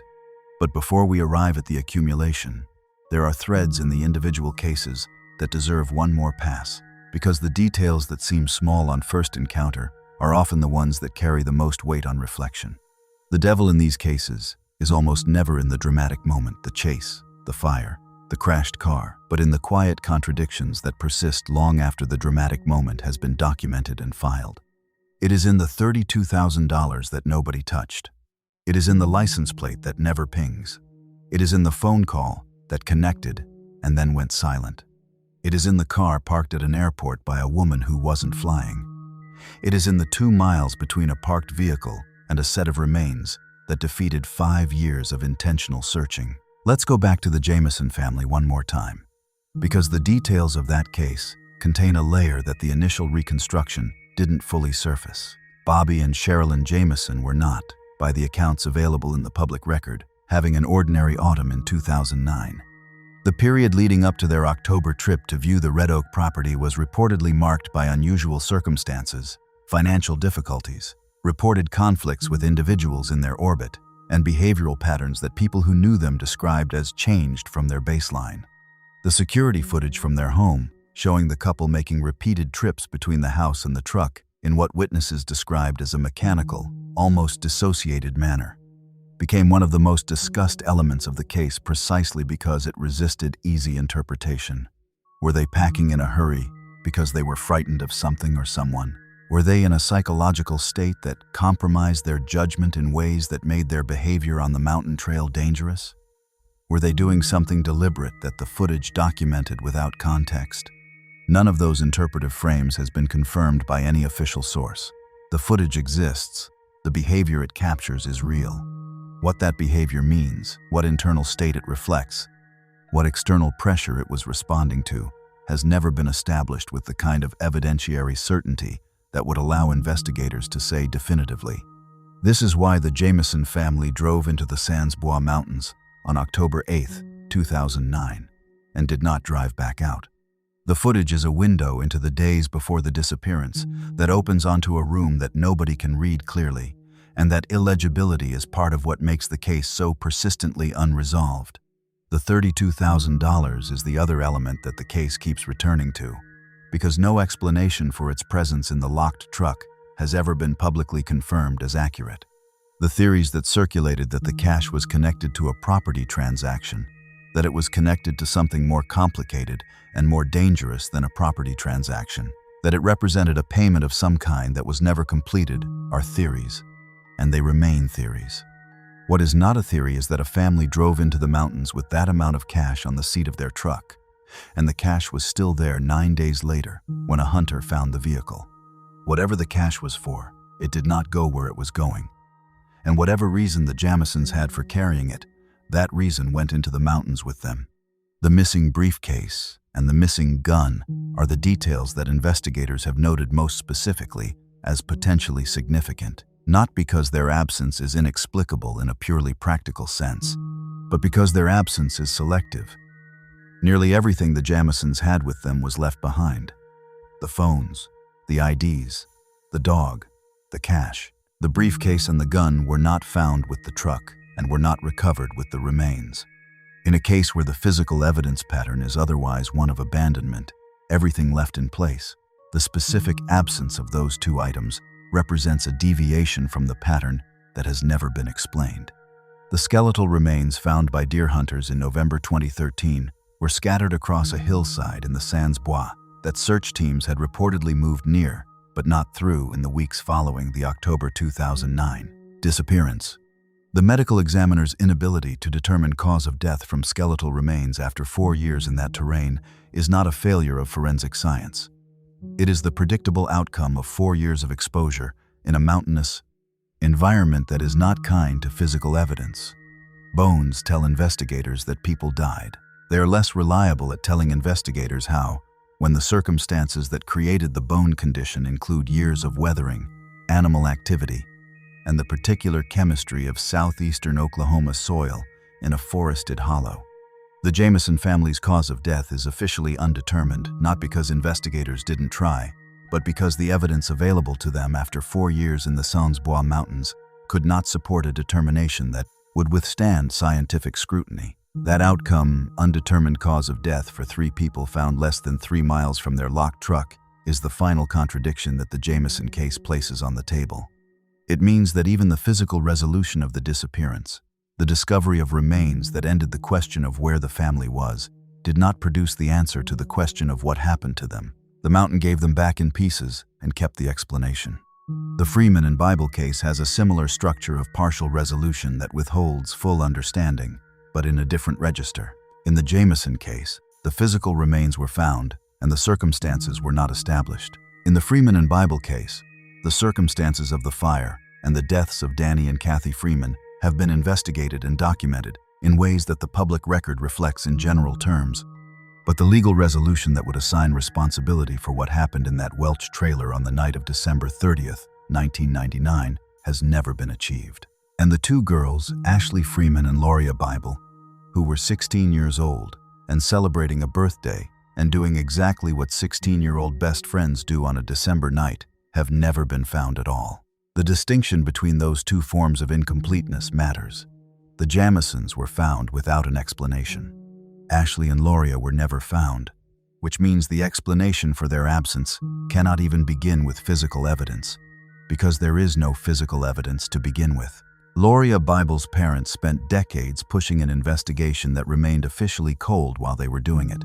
J. Bible's persistence in following leads, in maintaining public pressure on an investigation that could have quietly receded into the filing cabinet, represents one of the most documented examples in this lineup of a family refusing to accept institutional silence as a final answer. Whether that persistence has moved the Freeman and Bible case closer to resolution in any actionable sense is something the public record does not currently confirm. The Bible family's experience of this case, the specific texture of what it means to spend decades looking for a daughter who was last seen at a birthday sleepover, is the human center of a case that the institutional record tends to document in terms of investigative steps and evidentiary gaps. Two families lost children in that Welch trailer on December 30th, 1999, in different ways. The Freemans lost Ashley to whatever happened that night and have never had her back, and the Bibles lost Lauria to the same night and have spent 25 years trying to understand why. The fire that consumed the Freeman property took the physical evidence of what happened there and replaced it with ash and questions, and the questions have outlasted everyone who might have been able to answer them easily in the immediate aftermath. Here's the critical detail about the long arc of cold cases in general, and these cases in particular. The passage of time works in both directions simultaneously. It degrades evidence, and it erodes the certainty of witnesses, and it closes the biological window during which people who know something might be persuaded to say it. But it also changes circumstances. People who were unwilling to talk in 1999 or 2000 or 2001 are in different situations 25 years later. Relationships that made silence necessary can dissolve.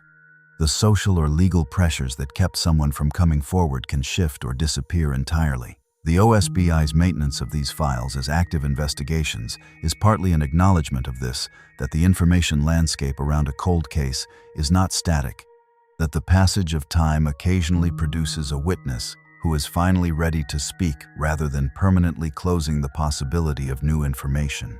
That dynamic has played out in cold cases across the country, where a case that sat untouched for decades suddenly broke open because someone's circumstances changed and they made a phone call. It is the structural hope that keeps cold case units funded and staffed and operational. And it is the hope that the families of Lauria Bible and Ashley Freeman, of Molly Miller and Colt Haynes, of Ina Arnall and Carol Batterman and Johnnie Ball and Stephan Adams and Jeffrey Ben and David Crabtree, have been carrying in different ways across different spans of time. The phone might ring. The tip line might produce something actionable. The person who has been holding a key for 36 years, or 43 years, or 66 years, might finally decide that the silence has cost them more than the speaking will. The loggers might move through the right patch of ground. The license plate might surface in a salvage yard record that finally gets cross-referenced against the right database. The remains might be found 1 mile north of where the car came to rest, in woodland that had never been searched. 13 years after the last phone call, went silent on a Love County back road. Sometimes, the physical gap closes, and when it does, the explanatory gap is still waiting on the other side of it, as wide as it ever was, as patient as the Oklahoma terrain that has been holding these secrets in its mountains and its hollows and its back roads and its apartment complexes and its highway shoulders since the years these cases began. Go back to the beginning one more time. The red dirt road, the locked truck, the wind in the tall grass, the 10 dots on the map, spread across a state that is larger than most people who haven't lived there realize a state, with mountains in the southeast and flat plains in the west, and college towns and small towns and suburban apartment complexes, and rural highway corridors, all of them containing the ordinary lives of ordinary people, and all of them, in the cases documented in this lineup, containing the moment when an ordinary day stopped being ordinary without announcing that it was about to do so. That is the through line. Not a single geography, not a single demographic, not a single type of circumstance. The through line is the ordinariness of the moment before, the laundry that needed doing, the land they wanted to look at, the bus that was coming, the ride someone needed, the daughter waiting at the other end of a familiar highway, the birthday sleepover, the short drive to a college town errand, the Sunday night in Wilson that started as a Sunday night in Wilson. Every single case in this lineup began in a moment that was, from the outside, and arguably from the inside, completely normal. And then it wasn't. And the transition between those two states happened so fast, or so quietly, or so completely, that the record barely captured it happening at all. The record barely captured it happening at all, and that is the specific cruelty of the cold case file as a document. It is a record of what was known at the time, maintained in the form it had when the information stopped accumulating, held open by bureaucratic persistence in the hope that more information will eventually arrive to fill the gaps. What the cold case file cannot capture is the texture of the moment itself, the specific quality of the ordinary afternoon that turned, the precise second when a normal day became the last normal day, the internal experience of the people at the center of it as the transition happened. That texture is gone. It went with the people who experienced it, or it stayed with the people who caused it and has not been offered back. The files contain dates and physical descriptions and last confirmed sightings and case numbers. They do not contain what it felt like to be Molly Miller in that Honda Accord when the headlights went off and the speed climbed past 100 miles per hour on a dark, Love County back road. They do not contain what Bobby and Sherilynn Jamison saw or heard or understood in the Sans Bois Mountains in the hours after they left their truck. They do not contain what Carol Batterman said to the driver of that gray car on a May afternoon in 1958 before the bus came and she wasn't there to board it. Those textures are permanently inaccessible. The files hold the outline of each story, the dates, the geography, the physical facts, and the interior of each story is gone. That is what makes cold cases feel incomplete even when the physical facts are well documented. And it is what makes the cases in this lineup feel unfinished even when the bones have been found and the identifications have been made. The physical story can be reconstructed up to a point. The human story inside it cannot. There is a specific geography to where Oklahoma keeps its unresolved cases that is worth mapping before we arrive at the close of this lineup. The eastern half of the state carries a disproportionate number of them. The mountains and the river valleys and the college towns and the rural counties of eastern Oklahoma appear repeatedly in cold case records in a way that the western plains do not, at least among the cases with the richest documentation.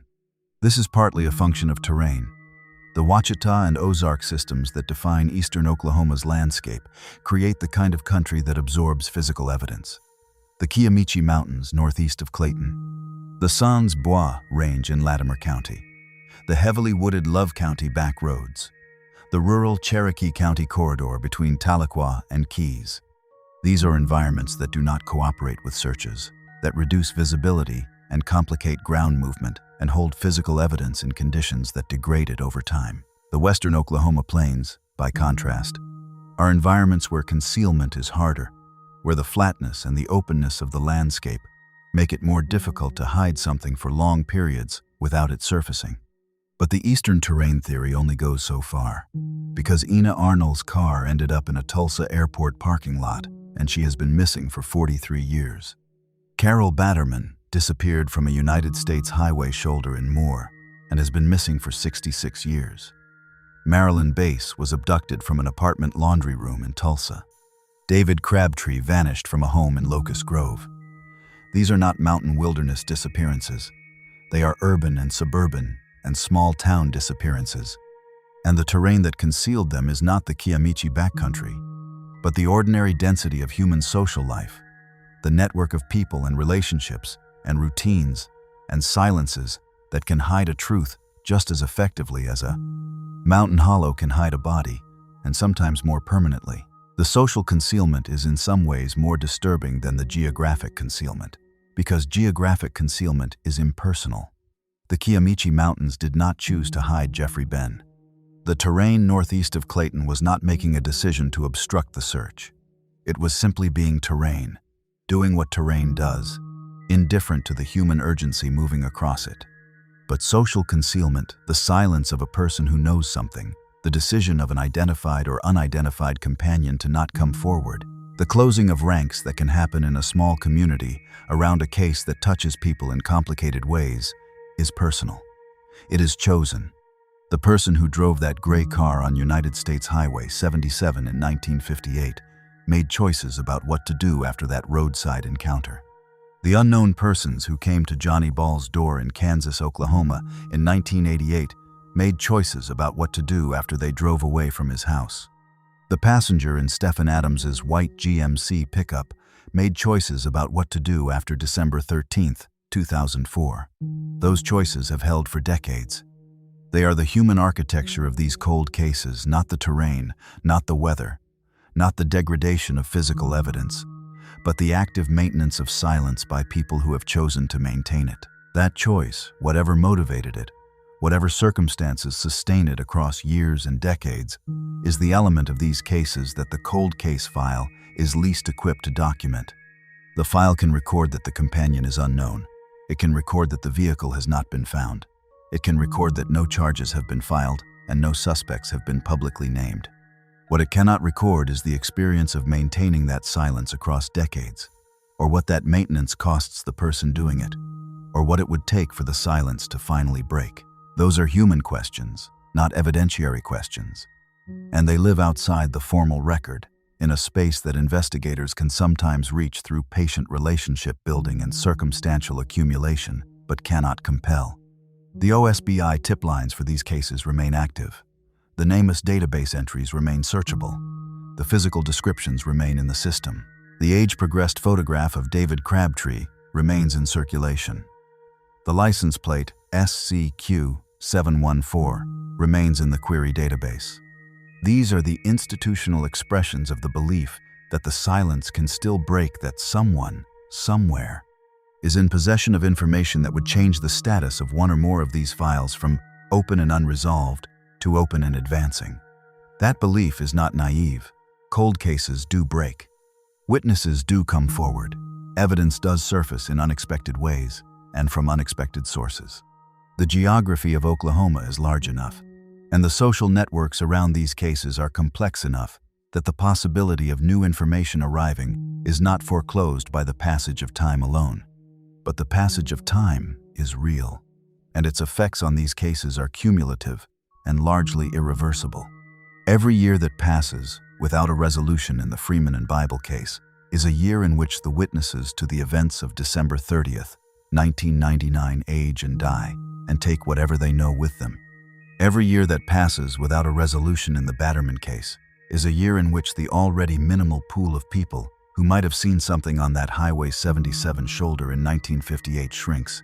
Further, the cold case files stay open, but the evidentiary window around them does not stay open at the same rate.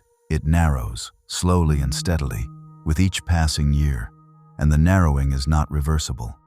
Information that existed and was withheld in 1988 or 1999 or 2001 may or may not still be accessible in 2025, depending on whether the people who held it are still alive and whether they are still in circumstances that make speaking feel more possible than staying silent. There is a moment in the investigation of any long-running cold case where the working theory shifts, where investigators stop asking whether the case will be resolved through the emergence of new evidence and start asking whether the resolution will come, if at all, through the kind of deathbed disclosure or estate-clearing revelation that occasionally surfaces in cases that have gone fully cold. Someone dying and leaving behind a letter.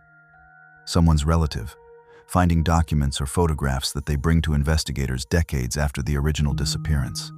Someone telling a priest or a counselor something that eventually makes its way into the right hands. These are the mechanisms through which the oldest cold cases sometimes break, and they are mechanisms that operate entirely outside the formal investigative architecture that the OSBI and NamUs and the tip lines represent. They are personal, accidental, dependent on chance and conscience in roughly equal measure. Carol Batterman has been missing since 1958. If the driver of that gray car on Highway 77 in Moore was a young adult at the time, say 25 years old, they would be 91 years old today, if they are alive at all. The window for a living disclosure in the Batterman case is, at minimum, extremely narrow. Whatever happened on that highway shoulder in May of 1958 may have passed permanently beyond the reach of any mechanism that could bring it into the formal record. The case stays open because closing it without a resolution would be a different kind of wrong. But the realistic prospect of a living witness coming forward after 66 years is something that the OSBI's institutional honesty about the difficulty of cold cases implicitly acknowledges, without formally conceding. Ina Arnall has been missing since 1981, 43 years. The person or persons responsible for whatever happened between Poteau and that Tulsa airport parking lot would be in their 60s or 70s or older now, if they are alive. The Arnall case sits in a slightly different temporal zone than the Batterman case, old enough that the witness pool has narrowed significantly, recent enough that the possibility of a living disclosure is not entirely theoretical. Somewhere in the geography between a highway leaving Poteau and a parking structure at Tulsa International Airport, the explanation for what happened to Ina Arnall on May 28, 1981, exists in some form. It has existed for 43 years. It has not found its way into the record yet.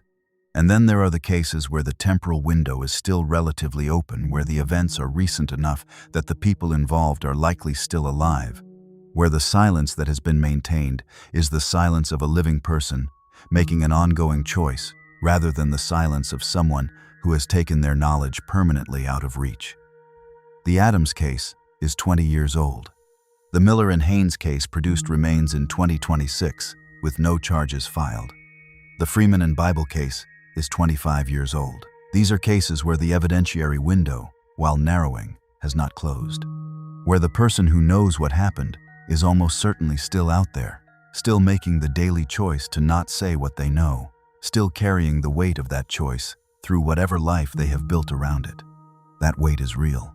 The research on witness psychology in cold cases consistently shows that the maintenance of a significant secret across years and decades is not a neutral experience. It shapes the person carrying it. It surfaces in relationships, in health, in the particular quality of vigilance that comes from knowing that a phone call or a knock on the door could change everything. The people who hold the keys to these unresolved Oklahoma cases are not, in all likelihood, living with their silence comfortably. They are living with it. There is a difference. The question is whether that difference will eventually produce a disclosure, whether the weight will become, at some point, heavier than whatever it is that has kept the silence in place, whether a tip line will ring, or a letter will arrive, or a conversation will happen that finally moves one of these files from the category of open and unresolved into something that at least partially resembles an answer. For the families still waiting, that question is not academic. It is the organizing principle of decades of their lives.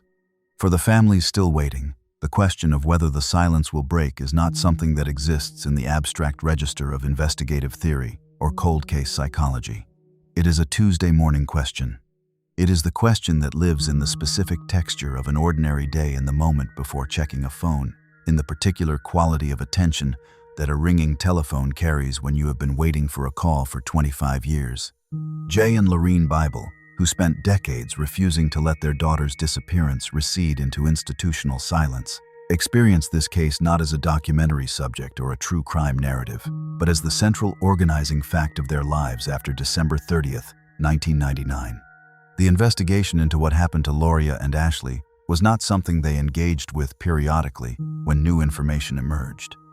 It was something they carried continuously, every day, through all the ordinary machinery of a life that continued to demand their participation, even as a portion of their attention was permanently allocated to a burned trailer in Craig County and two 16-year-old girls who had been celebrating a birthday when the night ended. That continuous carrying the specific weight of being the family of a missing person across years and decades is the human cost of an unresolved case that the official file does not capture and that the documentary format can only gesture toward. The OSBI file on the Freeman and Bible case contains dates and evidentiary notes and investigative steps. It does not contain what it cost J. Bible to knock on a door that investigators had already knocked on, to follow a lead that had already been run down, to maintain the public profile of a case that the news cycle had long since moved past. It does not contain the specific experience of Marilyn Bible looking at a photograph of her 16-year-old daughter and understanding, in a way that deepens rather than diminishes with the passage of time, that the photograph is not aging the way the daughter should be aging. These are the costs that the families of missing persons absorb entirely, without institutional support, proportional to what they are carrying, across time spans that outlast the public's attention and sometimes outlast the investigators who originally worked the cases. The same weight, calibrated differently according to the specific facts of each disappearance, attaches to every family in this lineup. The daughter who waited for Ina Arnall to arrive from Poteau and received instead a phone call telling her that her mother's car had been found in an airport parking lot. The parents of Molly Miller, who spent 13 years without knowing where their daughter was, and then learned where she was in a way that answered only the geographic question, while leaving everything else exactly as open as it had always been. The relatives of Colt Haynes, navigating the same 13-year absence and the same partial resolution. The family of David Crabtree, for whom the age-progressed photograph is both a tool and a reminder that the software aged a face that they have not been able to age in any other way, because the boy who left home in Locust Grove in April of 2000 has not come back to show them who he became. The age-progressed photograph deserves one more moment of attention before this documentary closes, because it represents something specific about the institutional response to long-term missing persons cases that is easy to overlook when it becomes familiar through repetition.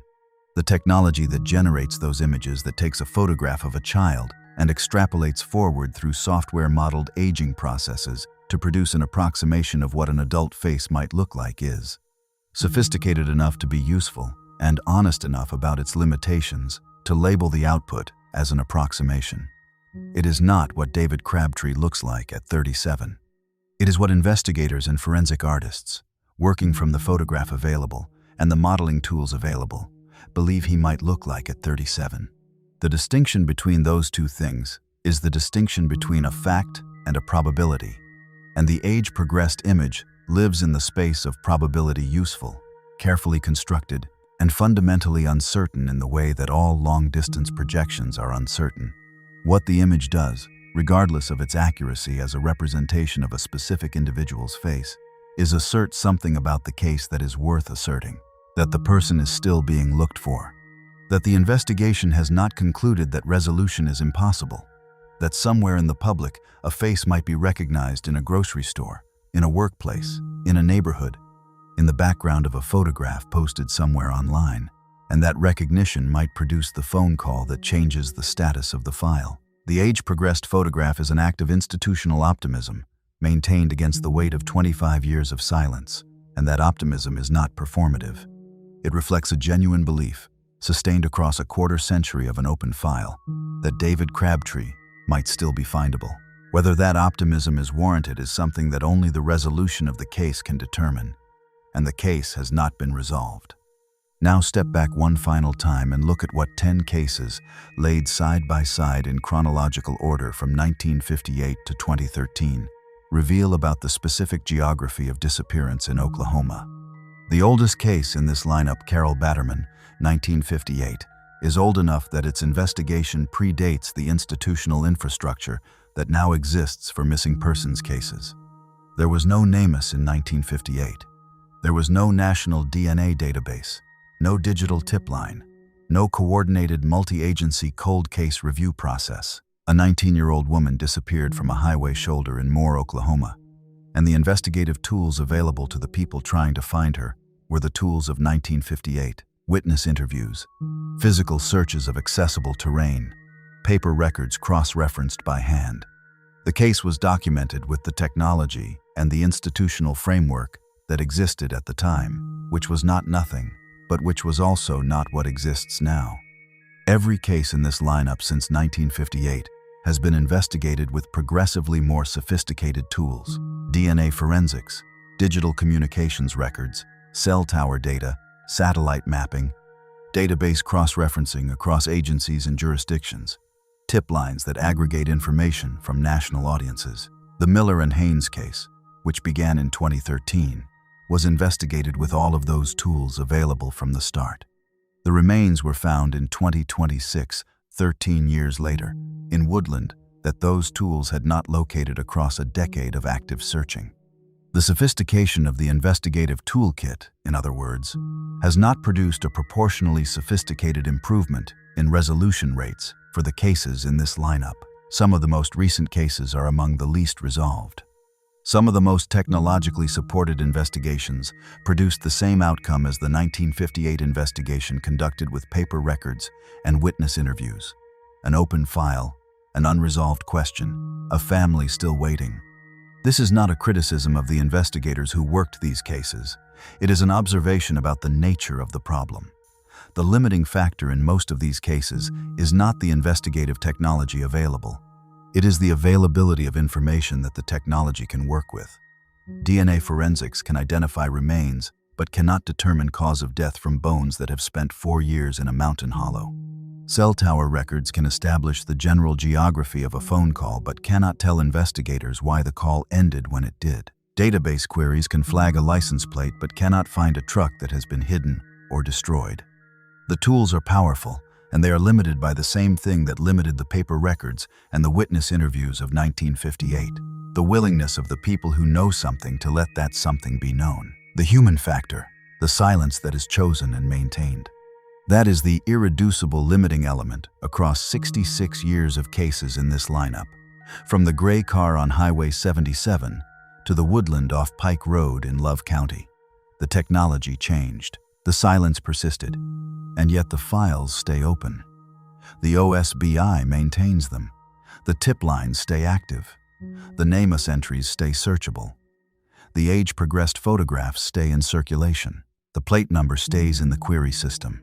The physical descriptions, 4 feet 11 inches tall, brown hair and hazel eyes, 19 years old, brown eyes, brown hair, 60 years old, brown hair and blue eyes, 13 years old, 5 feet 5 inches, brown hair and brown eyes stay in the databases that are designed to match them against new information when new information arrives. Because new information does arrive, not always, not on any predictable schedule, not in response to any particular investigative action or public appeal or anniversary coverage, but it arrives. Cold cases break in ways that nobody predicted, through mechanisms that nobody engineered, because the human factor that maintains silence is the same human factor that eventually breaks it, and people change, and circumstances change, and the weight of what is being carried shifts, and sometimes the phone rings, and the information that has been locked away for decades comes out into the formal record, and the file moves. For the 10 cases in this lineup, that movement has not fully happened yet. Some of them have moved partially, remains found, identifications made, geographic questions answered without explanatory ones being resolved. Some of them have not moved at all, no remains, no identified suspects, no confirmed understanding of what happened between the last confirmed sighting and the silence that followed it. All of them remain open in the sense that matters most. The full truth of what happened to these people has not been established in any form that provides closure to the people who loved them or accountability for the people who may have caused their disappearance. The Sans Bois Mountains are still there. The Love County woodland off Pike Road is still there. The highway shoulder in Moore, where a bus came and went in 1958, is still there, under whatever layer of asphalt and development has accumulated on top of it in 66 years. The Pushmataha County terrain northeast of Clayton is still there. The apartment complex in Tulsa, where a laundry room door opened in 1987, is still there. Or the ground it stood on is. The small towns Welch in Kansas and Locust Grove and Wilson are still there, carrying in their collective memory whatever they carry about the cases that began within their boundaries. Oklahoma is a large state with a lot of ground in it, and most of that ground is holding no secrets at all. Most of it is just land, doing what land does, indifferent to the human lives moving across its surface. But some of it, a hillside in the Sans Bois, a hollow northeast of Clayton, a patch of woodland off Pike Road, has held something for years or decades, and the holding has not been neutral. It has been the geography of an unanswered question, extended across time in a way that the people who loved the missing have felt as a physical weight. 10 names, 10 Oklahoma places. The roads still run through all of them, and most of those roads still lead nowhere that provides an answer. Go back to the beginning one last time. A red dirt back road at dusk. Tallgrass bending in the wind. A lone pickup truck, locked, sitting in the middle of nowhere like someone just stepped out and forgot to come back. That image opened this documentary because it is the image that contains all 10 cases simultaneously, not in its specific details, which belong to the Jamison family and to Latimer County and to October of 2009, but in what it represents: the ordinary place, the ordinary object, the absence where a person should be. Those three elements, combined in that specific way, are the recurring structure of every case in this lineup. And returning to the image now, after everything these 10 cases have placed on the table, it reads differently than it did at the beginning. It reads heavier. The tall grass bending in the wind is the same tall grass. The locked truck is the same locked truck. But the weight behind the image has accumulated across 10 cases and 6 decades of open files, and it does not lift the way it might if any of these cases had produced the kind of resolution that allows a story to end cleanly. They haven't. None of them have ended cleanly, and that is the final and most important thing this lineup has to say. Pull the camera back now and drop the 10 dots on the Oklahoma map, because the geography of these cases matters, and the map makes it visible in a way that individual case reconstructions cannot. Start in the northwest and work toward the southeast.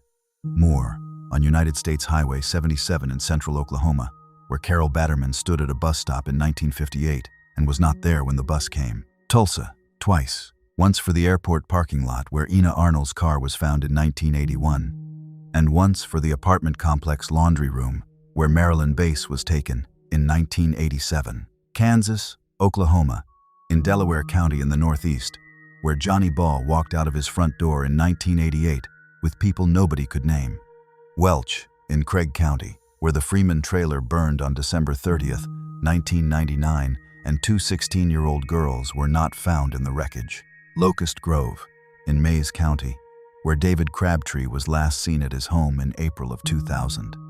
Pushmataha County, northeast of Clayton, where Jeffrey Ben's vehicle was found in January 2001, and his remains were found 5 years later, 2 miles south.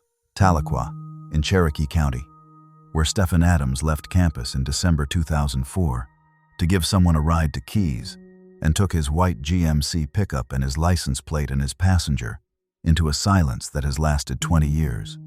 The Sans Bois Mountains in Latimer County, where the Jamison family drove on October 8, 2009, and where deer hunters found their remains 4 years later on a hillside less than 3 miles from their locked truck. And Love County, in the south, where a Honda Accord ran at over 100 miles per hour with the headlights off on July 7, 2013, and where the woodland off Pike Road held Molly Miller and Colt Haynes for 13 years before a search team finally moved through the right patch of ground. 10 dots, spread across the full geography of the state, from the Central Highway corridor to the northeastern corner, to the southeastern mountains, to the southern back roads. No single cluster, no single region that carries more than its share of the weight. The disappearances are distributed across Oklahoma the way ordinary life is distributed across Oklahoma, across the highways and the college towns and the small communities and the mountain country and the suburban apartment complexes, wherever people happen to be when the ordinary day stopped being ordinary. Look at what the dots have in common and what they don't. They don't share a demographic profile.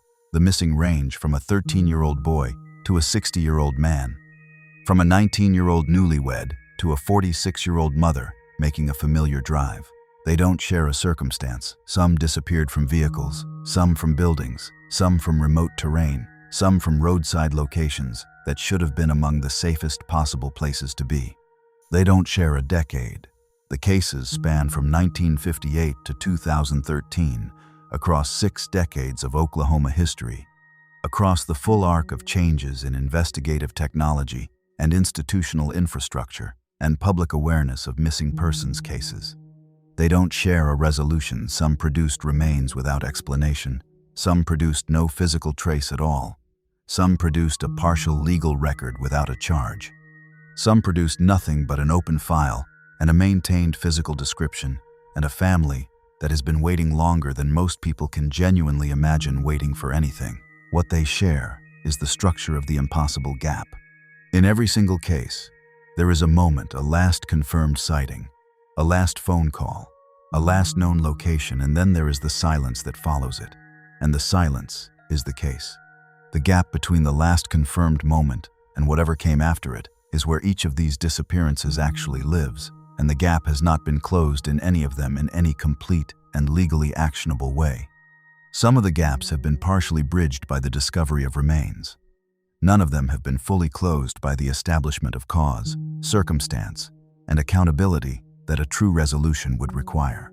The Jamison family was found in 2013, 4 years after they disappeared, and the cause of their deaths remains officially undetermined.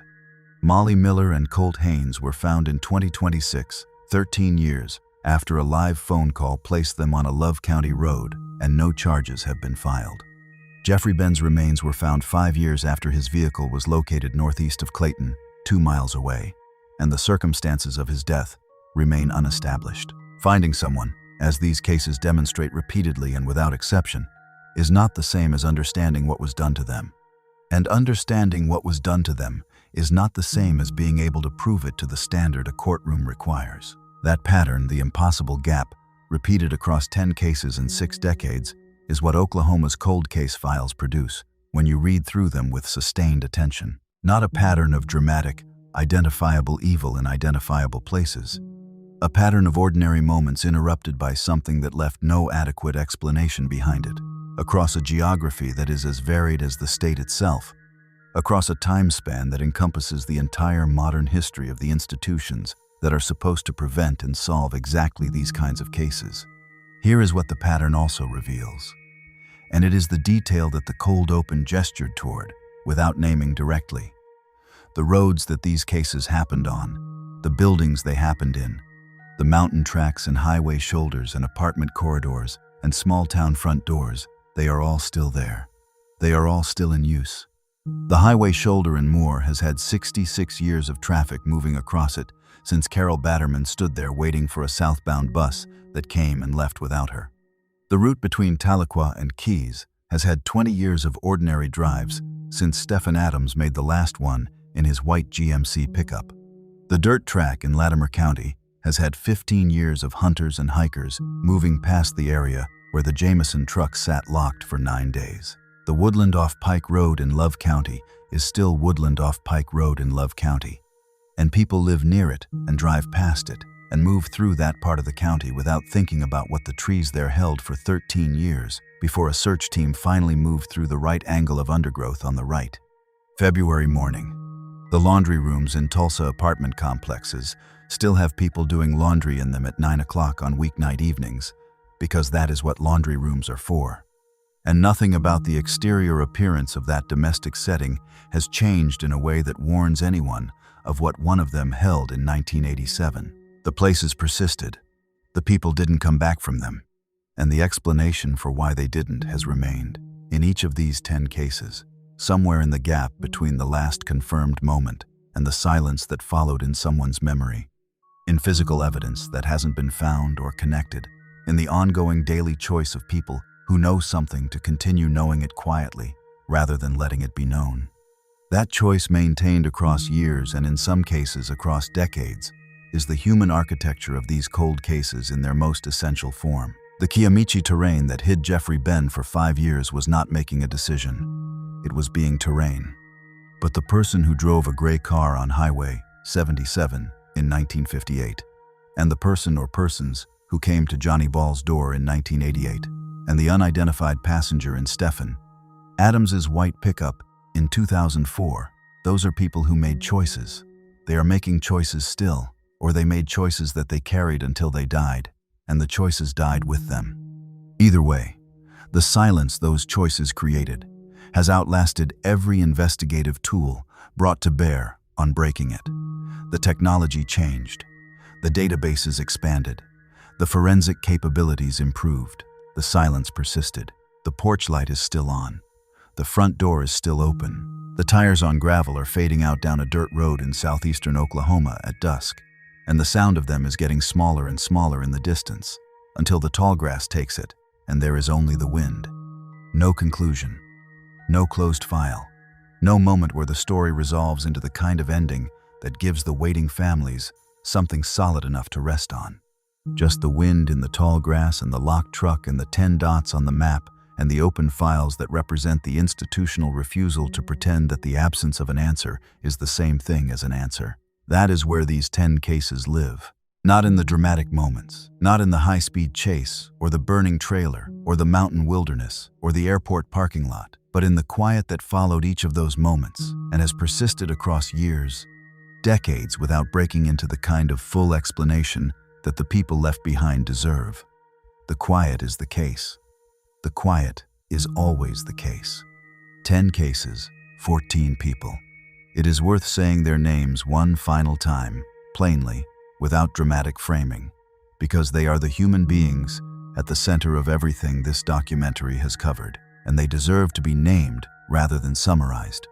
Molly Miller, Colt Haynes, Bobby Jamison, Sherilynn Jamison, Madyson Jamison, Ashley Freeman, Lauria Bible, Ina Arnall, Carol Batterman, Marilyn Base, Johnnie Ball, Stephan Adams, Jeffrey Ben, David Crabtree. 14 people, 10 cases. Every open file, a porch light still burning. If you have information about any of the cases covered in this documentary, the Oklahoma State Bureau of Investigation maintains active tip lines for all open cold case files.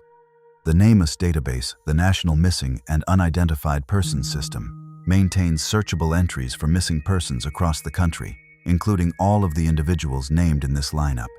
Both resources are publicly accessible, and both represent active channels through which new information can reach the investigators who are still working these cases. A tip that seems minor, a half-remembered conversation, a detail that didn't seem relevant at the time. Something seen on a road in Love County, or a trail in the Sans Bois, or a parking lot in Tulsa, can be the thread that finally pulls one of these files toward the resolution that decades of formal investigation have not yet produced. The tip lines exist because investigators know that the information they need is out there. They know it because it always is. Someone always knows something. The question is whether they will say it. The roads in Oklahoma are long, and they run through country that does not give up its secrets easily, or on any schedule that the people waiting for answers can predict or control. But the files stay open.